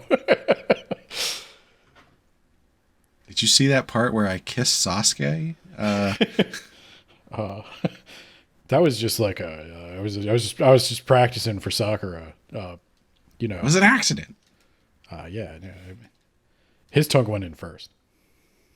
But yeah, it's heavily implied that Felix and Lillian are like a thing, which totally makes sense because Felix is best boy and Lillian is best girl. So I'd be down for it. If only it were a story with a lot of room for you to write more stuff. If we ever get side stories, which we're supposed to, when is it going to happen? It's literally still marked as on hiatus and not over. Well, okay. So if this came out, you said the last chapter was 2019? Yeah, let's see here. Okay, there's no dates on here. So I have to go with the official site, which was 606 days ago. So I don't know how they come around to doing these things. I would consider that done. Like, do they normally come back to things after 2 years? I haven't seen another completed one that has taken this long.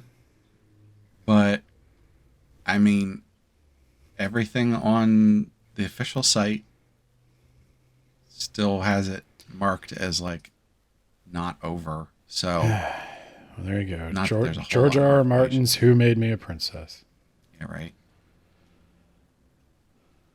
Again, it could be we get the anime sometime in 2024 and then they come back to it. Hopefully. Because there's stuff we still need to see. I agree. And if they come back to it and they have her get with Ezekiel instead of Lucas, then we riot. Yeah, I agree. They're gonna don't force me to defend the 2,000-year-old man. Let's all just quietly accept that that's what happened. The only thing that makes it okay is the fact that he acts like a child. I think the only what makes it okay for me is the fact that she's 60. She's lived she's on her third lifetime. She's made it to like 18 in the first one, like 20 something in the second one. I feel like she's mature enough.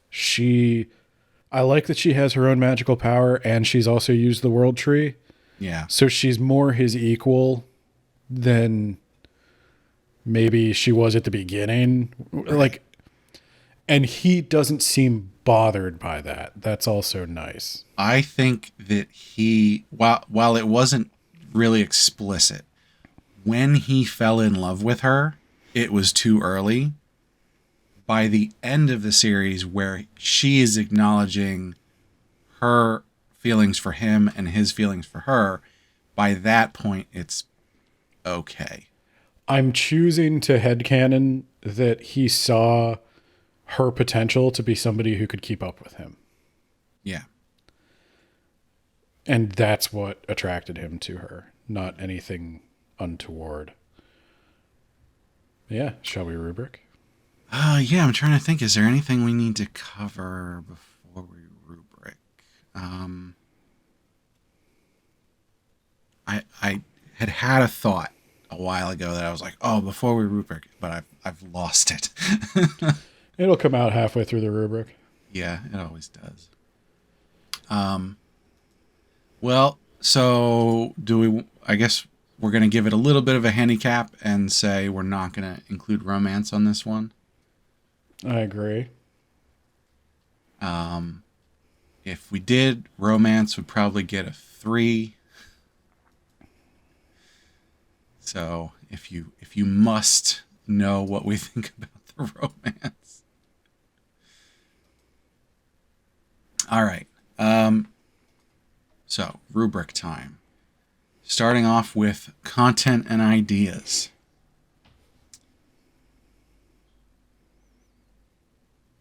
Oh, this is interesting. I'm going to make Because some enemies. coming back to this, the original ideas and plot, having read things that came after this, not so original. But I think this was the first one to do a lot of this stuff. If that's the case, I would call that original. So, do I want to give this a 5 just because it's one of my favorite series?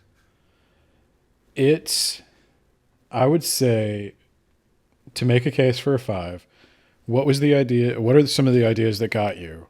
And like, what was the impact they had? So, the idea of the reincarnated into a novel you like was not original at this time. There are plenty of others that did that. But the subversion of that trope, which honestly you didn't really get until much later on in the series, but it is present. I think it was the idea the whole time. That in and of itself was very original for when this came out. Nobody else had really done that at this point. If they did, I don't know of them. Another series that is not as highly rated might have done that, but I haven't read it. So that is my main thing. Because as with all of these, they all share so many tropes, and that's why we're here, because we like those tropes. But the subversion of those tropes and the placement of those tropes around other original ideas is sort of the thing which is putting this in a 4 to 5 realm. As far as like additional items that we would pick out that would be like, oh, this is original, that's original, this is the whole idea of the original female lead, so to speak, not actually being a real human being, that was really out of left field for me. I thought that was pretty interesting. What do you think? I agree with you, but I was trying to think of how I wanted to do this, and looking at the rubric again, I think I'm going to be rating this pretty highly, but for me, the content and ideas, I'll put it this way. if I go high on the content of and ideas, I'm going very low on the characters. But Interesting. I want to go higher on the characters. So basically my problem with this is there are a bunch of interesting things introduced and very few of them are really paid off. You don't really see the end of most of these characters' stories. It felt like it rushed to the finish. See, that's why I think I'm high on content ideas and characters, but I'm going to be going lower on pacing and structure. Yeah, so I'm gonna give it a 3 for content and ideas because I think the main problem I have is that the ideas are not developed. Like everything else being the same, one or two more seasons, or epilogues, or side stories, and my content and ideas problems are solved. I just need some payoff. I think enough of those things were developed. I think you're probably generally correct in this, and I'm gonna go with a 4 because of that. But I think the important things were developed. I would have liked to see. I'll put it this way. So what do you think is like the core theme of the story? The father daughter relationship, as you've mentioned. Okay. So for 2 of the 3 seasons, Claude was basically not there. And then Anastasius, I think the theme of each season was restoring the relationship. yeah. I'm gonna go with a 3 on this one. I'm gonna stand controversial. I I need more. I need more. I mean, wanting more is probably a good thing. It is, and that's why like giving it a 3 here. I guess the reason I'm giving it a 3 here, and the reason I'm explaining it so much is I could spread the problems I have out across the rubric a little bit more, but I think that's going to lower the score overall when the main Oh, problem I have is an underdeveloped idea. that's what I'm gonna do. Okay, let's go on to pacing and structure. Yeah. So for pacing and structure, I'm gonna give it a 3. Okay. I thought while I understand that the narrative that they're doing for each season of here is a relationship between a father and daughter that needs to be rebuilt. The fact that they did it 3 times and that it was basically the same thing each time with just slightly different circumstances, I really was not impressed with that. And I thought, especially the second season, but somewhat the third season as well, I felt like it sort of got to be dragging in the middle of each of those. I think the first season, they the pacing was fairly on point. And then when they get to the second and third seasons and they're like, we're going to do this again. We got to put a bunch of stuff in here to make sure we have enough chapters. That felt like it dragged for me. So it's not terrible. And it was certainly readable. And I should say, I don't think we said this on the recording, but it is a very readable story. The chapters are fairly short, which is good for everybody who's going to go read it now, because reading it while it was coming out was not satisfying because the chapters were so short. But the chapters being short is actually something in its favor in this. They could have probably actually had maybe half the number of chapters, or 2/3 the number, where they just like were combining chapters to make them longer, and that might have actually like potentially made the pacing a little bit better. But that's neither here nor there. Yeah, for me, I gave the pacing a 4. I did read it all at once over like a period of 3 days. And I gave it a 4.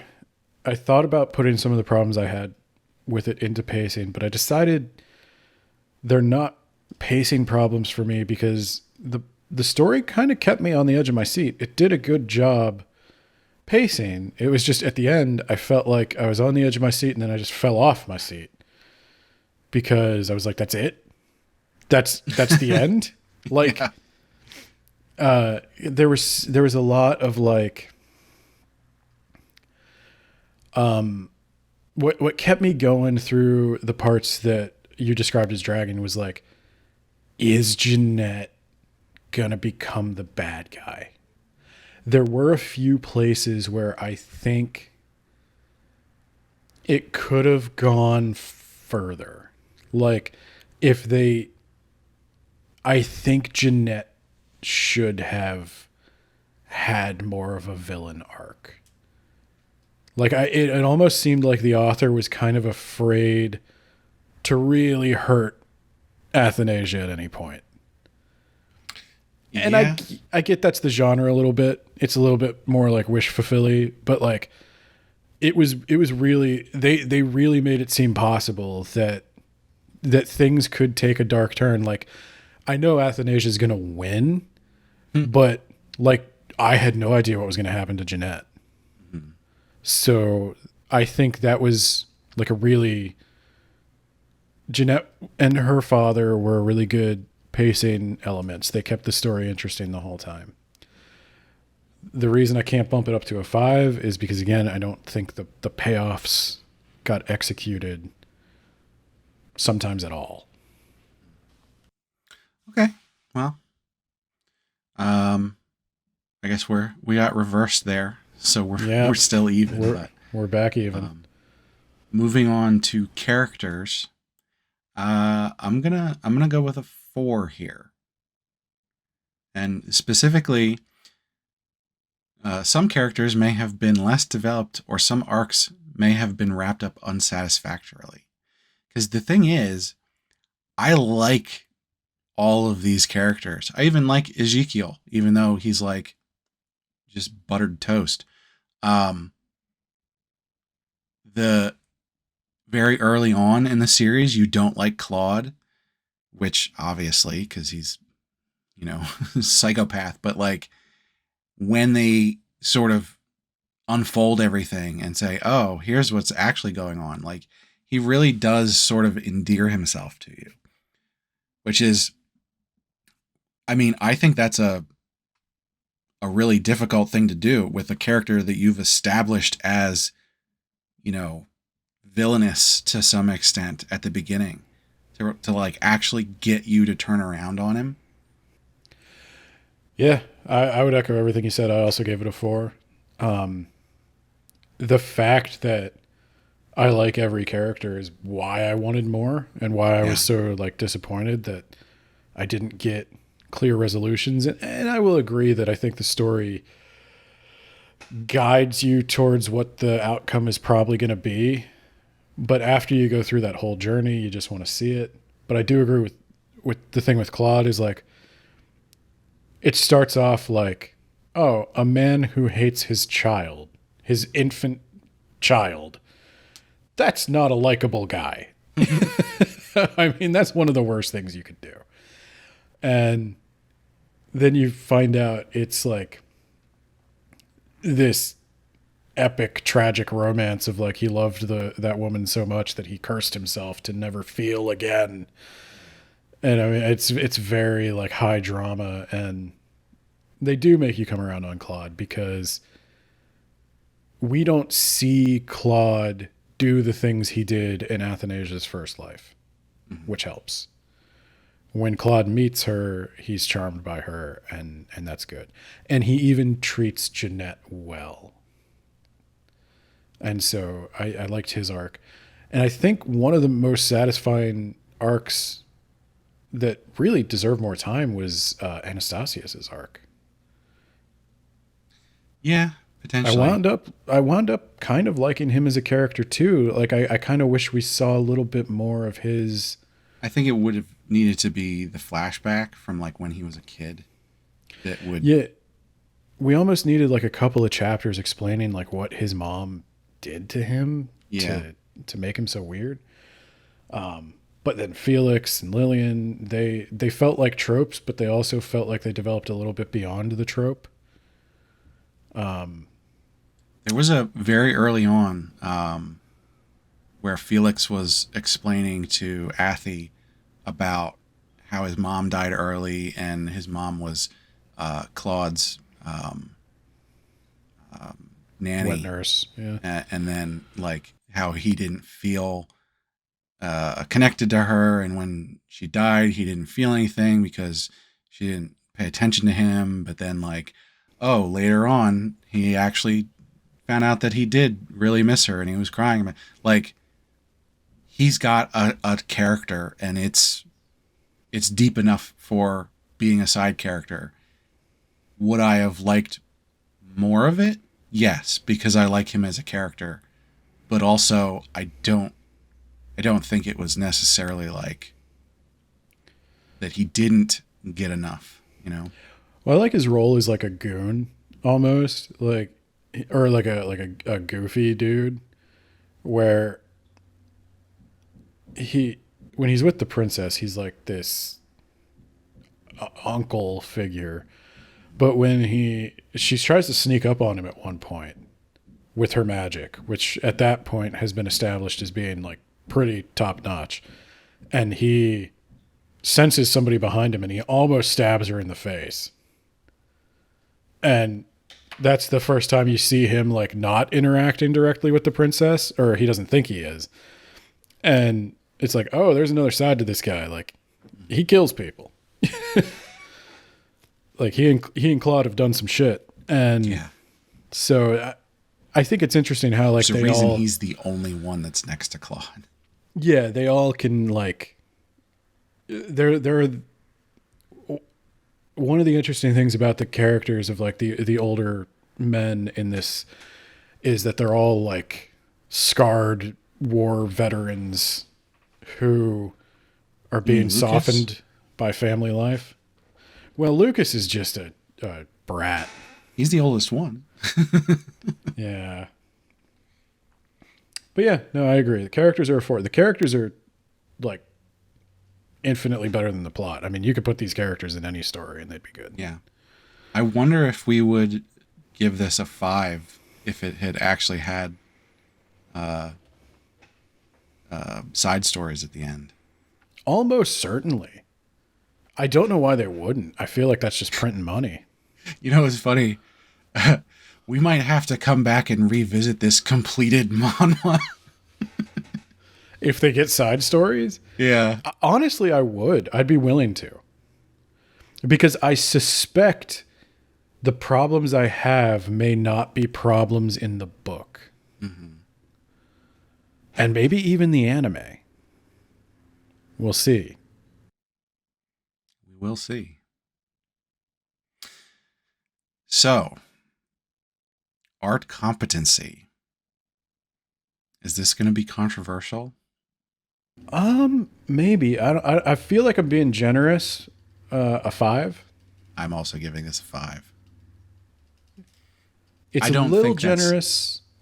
This doesn't quite reach the status of Mother's Contract Marriage, but yeah. The art in this, basically from the jump, is just so good. Yeah, I don't know if I'd say like necessarily the every frame is a painting thing, but it's flawless. It's close. It's flawless. There's nothing wrong. I couldn't find anything. Yeah. And the character models are always just spot on. Like it really seems like they spent the time to make sure it was right. Well, and I'll tell you one of the things I did notice that I wanted to applaud was Lucas changes his appearance constantly. Yeah. Short hair, long hair, tall guy, short guy. He's all over the place, and you never are confused that it's Lucas. Yeah. All the maids look pretty similar, but they're also distinct. Yeah, that was I actually noticed this in my reread. There's parts where there are additional maids They're like not named characters at all. Not even like the other named maids that we get some of, just literally background maids. And they all have clear character designs that you can pick out from panel to panel and go, oh, this is the same maid. There, she's the same. Yep, that's the same one. And yeah, that's really, I mean, in a space with manhwa where you can always find that pink-haired gossip girl in every single manhwa, like Yep. that they really went above and beyond for that. No, and that's just hard to do in comics in general. Like, I don't care, webcomic, webtoon, whatever. Like, I've read Marvel comics where I don't necessarily recognize Clark Kent Yeah. versus any other guy in the crowd. Like, Well, it would be weird to see Clark Kent in a Marvel comic, but yeah. sorry, DC. Now it's controversial. I've burned all credibility. So, before we jump into artistic flourish, because I've got some things to say about that, I think we should talk a little bit about how you started this series. I read a book. I read an Otome Isekai book, a hardcover graphic novel. It was interesting. I think they did a good job with it, but you can tell it wasn't made for it. You tell it was not made for the page. So I was actually waiting for you to say that because, and this sort of will flow into my artistic flourish rating. What I noticed very much while rereading this, having now read so many other series, there's nothing outside of the frames. Almost every single thing is contained within a frame that is just placed within the page. Yeah. I was rereading it just going like, wait a minute, what is going on here? You could fit so many Dairy Queens in here. Yeah. And it's not that like, it's not that there's missing backgrounds. It's just there's so much white space. Yeah. It takes on like a storyboard quality. Like it. Yeah. You're meant to scroll and have things like pop up here and there. It's Right.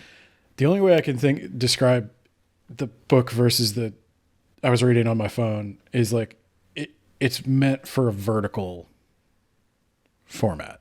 Sure. It's meant But to be I was up and down. It doesn't work as well when you lay it out horizontally. It's not bad. It's very readable. I don't know if you weren't reading both, if you would even notice. I was thinking though that, seeing how it was just panels placed all over the place, I was wondering like, I wonder if this lends itself to being in a book format, because you can just move the panels around. You don't have to worry about where all the filigree goes, Yeah, I mean, I think it works. I just think like the timing felt a little off compared to the scrolling, but it's minor. I if you like it and you want to own it, I'll put it this way. I would much rather buy graphic novels of all of these manhwa, no matter how poorly laid out, than I would like to buy keys. Tapas uses coins, so Coins, keys, tokens, Chuck E. Cheese, fun bucks. Yeah, I don't need to gamify my reading experience. well, so for that reason, I'm gonna go with a 3 for artistic flourish.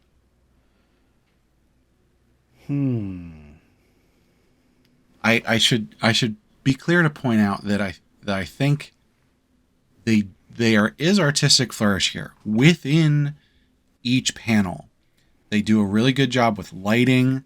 The backgrounds are really nice. The panel layout itself is mostly thoughtful. As you said, as you're scrolling, it sort of flows, and you get like the call outs basically of this is important, and your attention gets drawn here and that. So like they're doing it. There is artistic flourish there. But I got a little distracted with how much white space there was. It really jumped out to me, and I went, what is going? It feels like there's something missing. You could have literally just put some stock flowers in the background, and that wouldn't have happened, you know? Yeah, that's a good point. I went with a 4. I was a little more generous. I thought they did a good job with the magic, the gag stuff.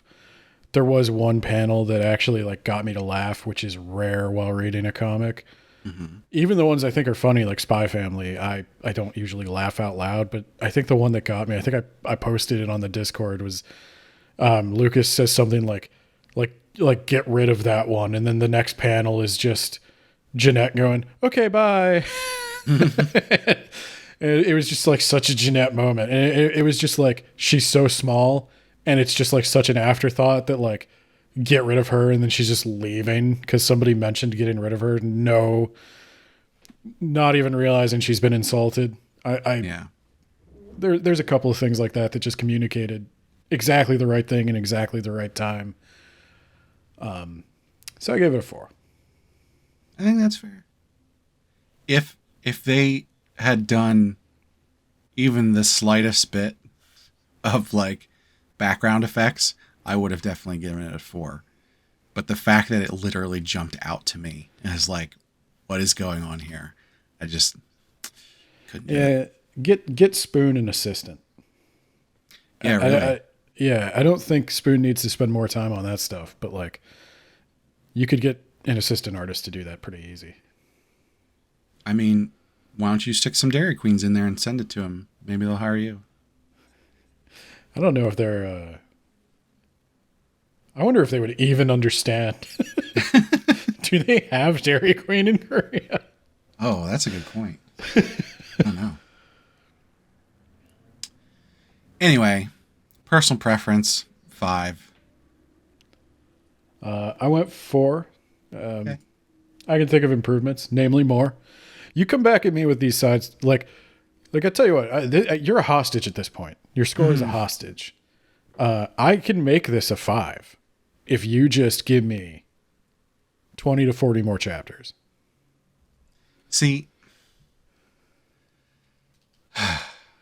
this is, I think we did this, what was the last, I gave one recently a 5 for personal preference, and it's the same sort of thing where it's like, yes, there are things that could be changed that I would be like, oh, this is better. But like, I don't need them to be changed. I love the story, the characters, the art is great. Like the stuff that it's doing, I don't need it to do anything else for me to like it as much as I do. You have the potential to be one of like the best comics I've read this year if I get 20 to 40 more chapters. Until then, I'm not sure when the anime is coming out, so we might not get those chapters this year. You're gonna, well, I'm willing to revisit this at any point. I mean, as long as I'm alive, you're gonna have to get them in before I die if you want me to change the score. So keep that in mind. Well, now we're to recommendation strength. I'm gonna do something a little bit controversial here. I know normally we get these ones that we really like. We're like, oh, this is a 4 because everybody who's a genre fan needs to read this. I'm gonna go with a 5. Well, I also went with a 5. Ooh. Because I thought, like, my only problem with it is I want more. It's a great problem to have. Yeah. And I think I've mentioned before, like another typical fantasy romance, that was like a 5 for me, personal preference, I think. Yep. And I had to add the caveat of, I don't think that can be your entry point to the genre. this could be your entry point to the genre. Yeah, because I don't think that there's anything in, like, there's definitely some trope things in here that, like, if you've read other series, this would, you would get a little bit more out of it by having some of that knowledge and seeing those tropes and going, ooh, I see what they're doing. But I don't think anybody needs that ahead of time, because I think this is just strong enough all-around story on its own that just anybody who cares about drama or family or magic, or, like, there's so many different things that someone could latch onto and get something really good out of this. I don't think you need the genre fan caveat here. Yeah, I would agree. It's just a solid, like, fairy tale story. Yeah. There's plenty of lore, world building, things that make you ask questions, like, what's the world tree? That's just hanging out there. What's Lucas's relationship to it? Who is Lucas flashing back to? Like, the fact that I care about those things enough to be disappointed that I don't know the answer, I think speaks to the quality of the world building. And I don't mind there being some unanswered questions. I do think there are maybe a few too many. But like I said, there is a book out there. And maybe if you... I'd be interested in talking to anybody who's read the book to know if they think I would like the book. I don't know if there's an official translation of the book. I'd be willing to read it if that's the case. But I'm not sure. I have not said that about many of the things we've read, that I would be willing to go read the book. I have to be very cautious about what I promise to read these days. But I would make time. Are you actually rereading The Hobbit and Lord of the Rings? Yes. So you're not just skimming it? No. You're not going to have any time to do anything. Here's the problem. It takes me about like 15, 20 minutes to read a chapter of The Hobbit. I read a chapter of The Hobbit where they get their swords from the troll, and I was like, no fucking way did he just name drop the fall of Gondolin. And I had to go back to the Silmarillion and read Beren and Luthien again, and the fall of Gondolin, and a decent chunk of, like, the ruin of Dariath. So I wound up spending like 5 hours doing like background reading for one chapter of The Hobbit that turned into a 30-minute episode, maybe. So, well, before we wrap this up, just on the recommendation strength stuff, I'm wondering, in our Otome Isekai college level course that we have, would this be the first one to read? I think it's certainly a good candidate. I don't know if there's anything more fundamental to the history of the genre. I'd be interested in, like, I know we're going to do the bad ones here. Spoilers. Yeah, but I'd be interested then, after we get that done, the next thing would be, like, what are the early ones? Like, what are the earliest things that are, like, recognizably Otome Isekai? Yeah, that's a good question. Because this is, like, I think it's a good hybrid of Otome Isekai with fairy tale stuff in it. It hasn't gone like full Otome Isekai. It's still very much like the princess fairy tale. All right, well, the scores have come out, and we are looking at 8s across the board. I ended up at 78, and you ended up at 79. Oh, I thought I was going to be giving it the lower rating. It was very close. I think it was definitely The artistic flourish for me was a big thing. And then, of course, the pacing and structure, which I rated lower. So, it looks like content and ideas was the only thing you really rated lower than me on. So, Yeah, I think we're basically in agreement about like yeah, what the strengths and weaknesses are. It's just where do you think the emphasis falls? right. But yeah, that's a solid 8 in my book. Which might not be good enough because it's rated at 9.4. I understand that. I I think it. I'm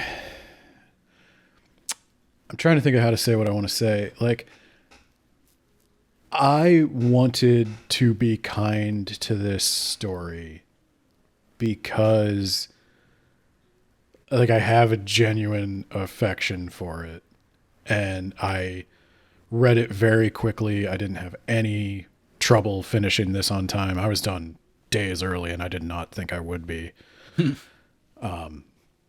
So I get why a lot of people could like go really quick through this and really like it. I think it's got some weaknesses. I think it could be better. And so I don't want to. If I were to grade it higher, I'd be grading it on a curve. And I'm not just comparing this to other Otome Isekai in my mind. I'm comparing it to all comics. And 8 out of 10 is really high for me when compared to all comics. I usually would hover around a 6 or a 7. And so you're getting up there. And I could get to a 9 if I just had those extra chapters I wanted. Yeah, I think if we got those extra chapters and they were like proper, I would definitely go up on pacing and structure. Potentially content ideas and characters would also go up. That would be a bit more of a stretch for me because I rated those both 4, but for you, content ideas could very easily bump up to a 4. Yeah, like I don't judge anyone. I don't judge anyone giving this a 9 or a 10. Yeah. Especially if you rate more, if you weight more heavily for your personal preference, which I think a lot of people do. Yeah, I almost certainly like. Hey, go on our website. You can rubric along with us, but for the most part, I think people are voting almost exclusively with their hearts, which is not, a bad thing. But I don't think almost anybody is doing what we're doing, where we're sort of breaking things apart and saying, where do each of these components of this story fall on a rating? Yeah.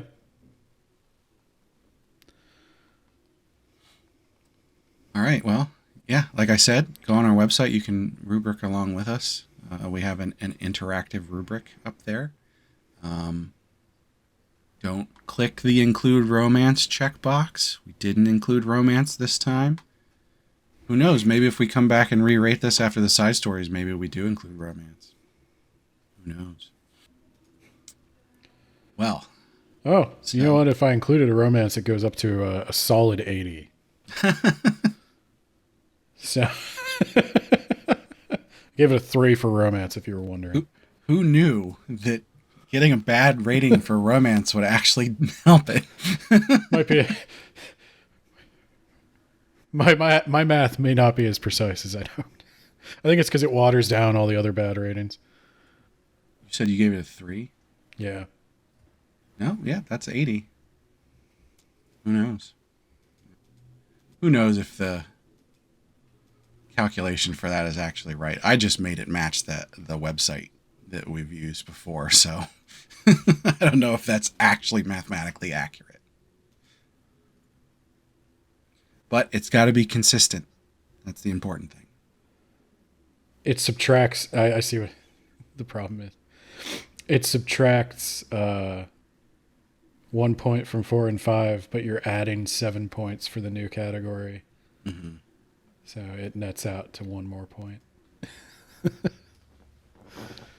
Don't worry about that part. We'll fix it later. No, we can't change it. Consistency. Okay. Well, that's the problem with standardized tests. That's why our Otome Isekai are being left behind. That's why the American Otome Isekai is just being killed by China and Korea.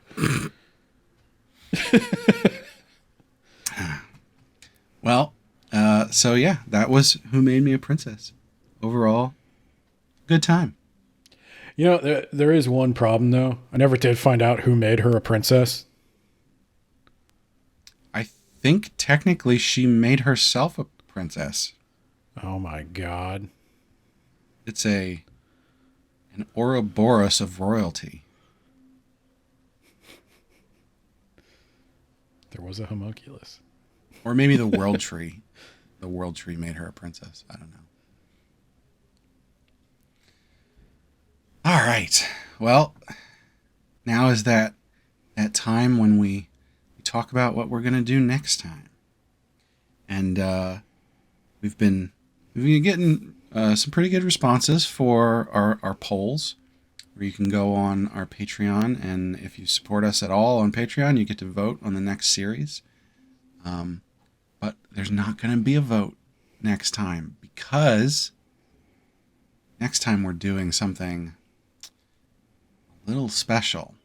We've already had votes on this.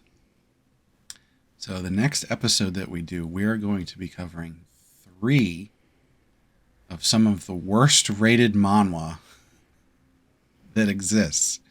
Yeah. In order to properly calibrate our rubric, we're going to read these 3 series. So we started with 9, and everybody voted, and we got down to 3 that we're going to cover. So in order of highest rated to lowest, first is Savor the Taste, which was recommended to us by Observer Status on the Otome Isekai Discord, and that is rated at 7.3, which honestly I think is a little high. But is it about food? See. What is the taste? What are we savoring? I'm not sure. I guess we'll have to find out. I don't like this. That one I will actually have to read the whole thing, because I've never read that one before. So, but there are other series that are rated lower than that I enjoyed. So I might really like this one. Next on the list, we've got The Scorned Villainess Survives in the Wilderness, which is one that I have read all of already. And Ben, you have read some of. So you get a head start. Oh, boy. That one's rated at a 5. And I'm really glad that one got picked. And I will preface this for you, Ben. While you are reading through this, make sure you read the comments, because that's the fun part. Okay. And last, and very definitely least, we have On the Emperor's Lap. Oh, which was recommended to us by Space Hamster from the Otome Isekai Discord, and that is rated at 4.7. You guys are really generous with the ratings. Like, if these are the lowest.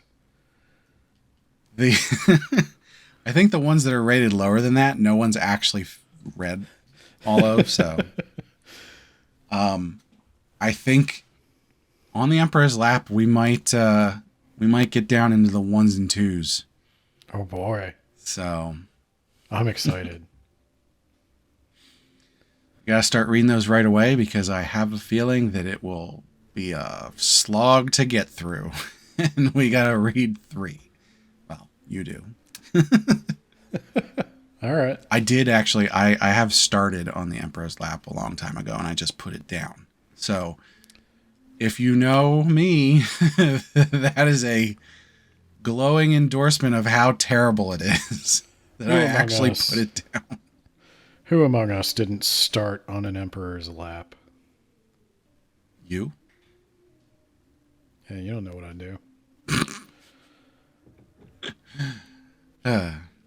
Anyway, so make sure that you get subscribed for the next episode because it should be a fun time. We'll see. I mean, it could be our shortest episode ever or our longest. We don't know.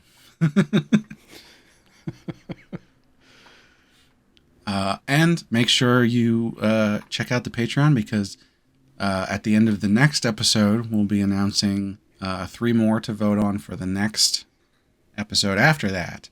And I got some prime picks for that one because we're gonna need something to bring us back from the brink after reading these 3. Well, that'll do it for today, and thanks for listening. Before we go, I wanted to thank Sugoi Mart for partnering with us. Sugoi Mart's a retailer of Japanese snacks, drinks, toys, and merch.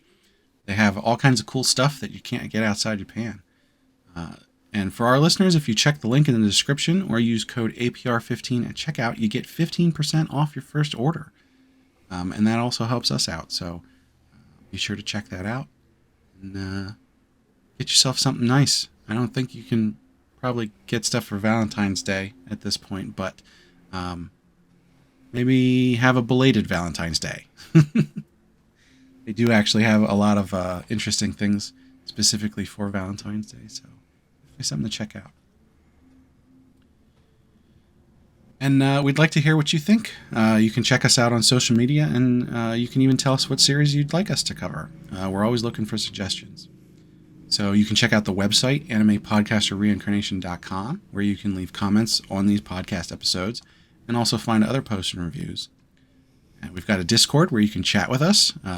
We've had some really good discussions on there lately. It's a good place to come out and just chat. And as I said, you can check out our Patreon. The supporters get to vote on what we're going to cover on Heroine Addiction, as well as getting the high-quality stereo version of the podcast early. And we'd love to hear what perks people want. We don't have a ton of perks filled out at this point, but we're really open to suggestions, and short of things that are completely unreasonable, we'll probably go with whatever people want. So. And of course, we want to give our patrons a shout out. So starting at our Reincarnator tier, we've got Cake Dwarf and Moon. And at our Merchant tier, we've got Kill Hour. And last and definitely not least, at our Commoner tier, we've got Rena. Thanks so much to our patrons. Be sure to check out our regular podcast, That Time I Got Reincarnated in the Same World as an Anime Podcaster. And as we've alluded to a little bit, if you can't get enough of Ben talking about reading stuff, you should check out Words About Books. You wanna tell them what you've been covering lately? By who? Let me see. We've been covering The Deep Sky by Yume Kitase. It's a science fiction book. We had some problems with it.